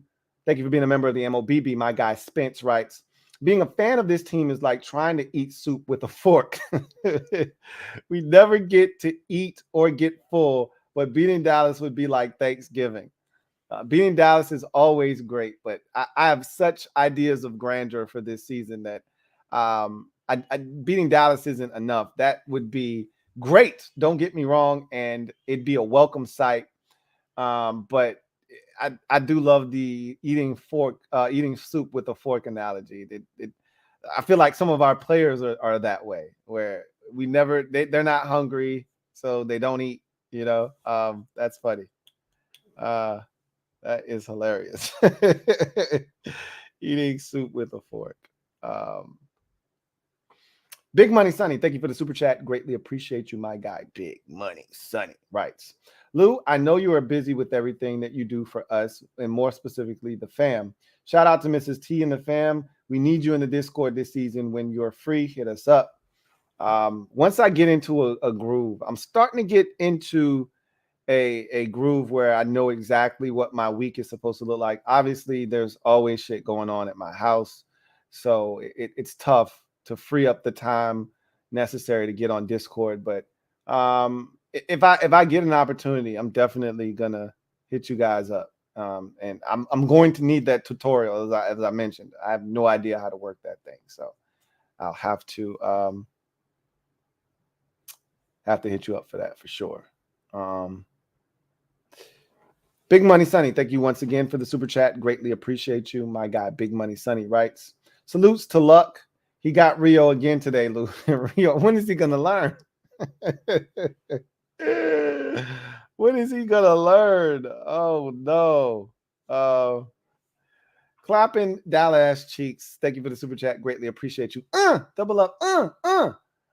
He says, and your boy Bad Dog. Well, Bad Dog, he's a newbie. He doesn't know any better, right? But Rio, come on, bro.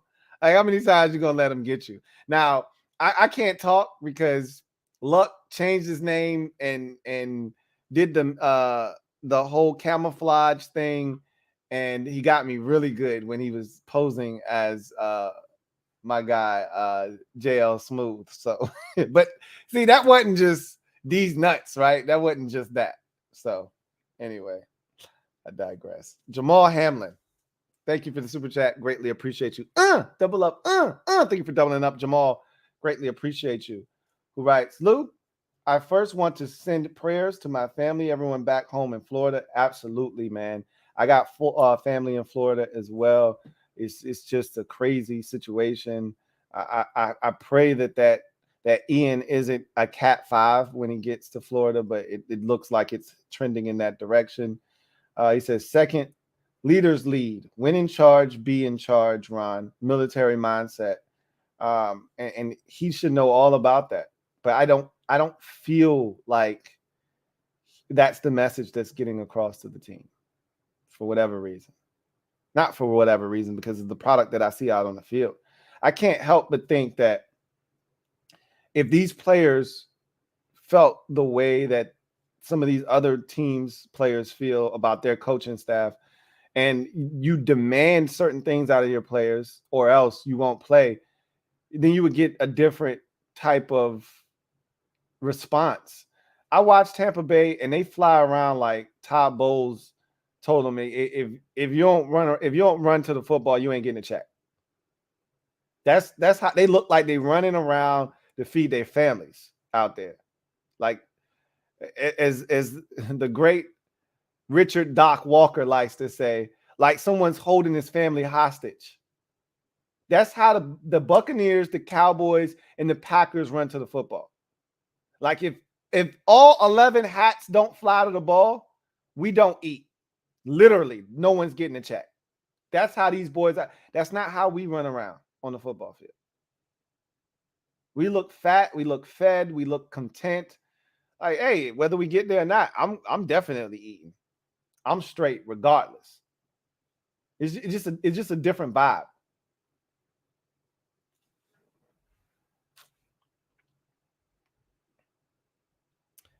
Abel Ambrosio, thank you for the super chat. Greatly appreciate you. Thank you for being a member of the MOBB, who writes, what up, Lou? Through 3 weeks, who has been a disappointment on the team? Keep up the work. Love watching the content. I learn something new each day. Thank you. No, thank you, Abel. Through the first 3 weeks, who has been a disappointment on the team? Well, clearly the offensive line. I mean, that goes without saying.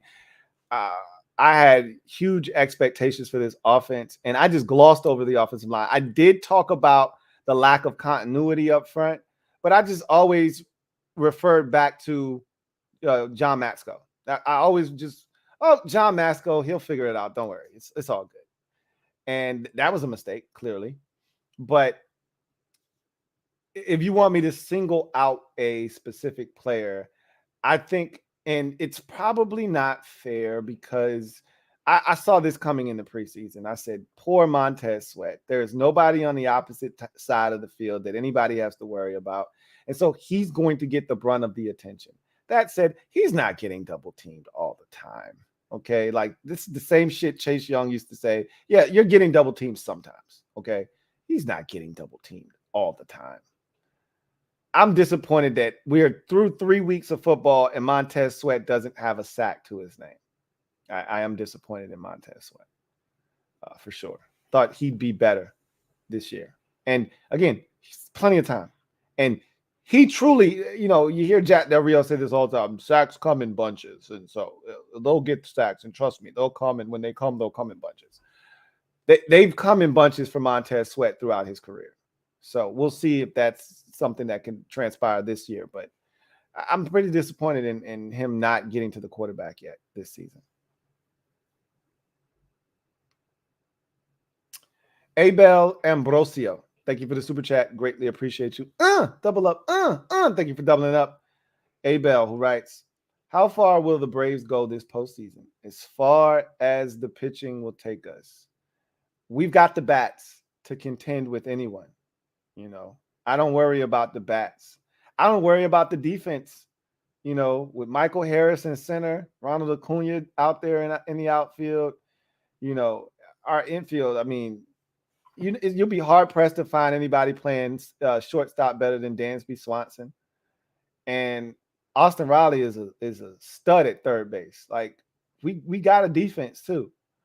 So honestly, it's just how far the pitching will take us. If Max shows up and we get, Mad Max, the best Max you can get, and Spencer Strider is back, and we get playoff Charlie, we're going to have a shot. We're going to have a shot. I like our chances. I'll just say that. Big Money Sonny, thank you for the super chat. Greatly appreciate you. My guy, Big Money Sonny, writes, kept my part on keeping this going tonight, Lou. You did. You really did.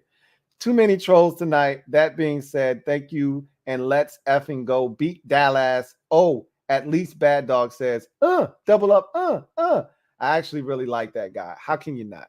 Bad Dog, such a lovable dude. He's my favorite. And there's also a level of respect for him because I consider myself one of the hardest working dudes on YouTube. I don't know of many people that work harder than me. Bad Dog is probably the only person that either works as hard as me or harder than me. I can't think of many other people that do it the way that he does it, man. I mean, and he does all the sports. I just do football. I stick to one sport, stay in my lane. Even though I could probably do multiple sports, I stay in my lane. But this guy's all over the place. Does Yankees, if you let him, he probably do hockey too. But he does Yankees, he does the Lakers, he does the Giants. He's all over the place. He hit 100K for a reason. You know what I'm saying? So shout out to my guy, Bad Dog. Sure. And shout out to Big Money Sonny for holding it down tonight, as always. Clapping Dallas cheeks. Thank you for the super chat. Greatly appreciate you. Who writes, John Kime got it too. I'm on a roll. Stop playing. You got John. Hey, go ahead, man. Yeah, Condo P said you out of control. He's definitely out of control.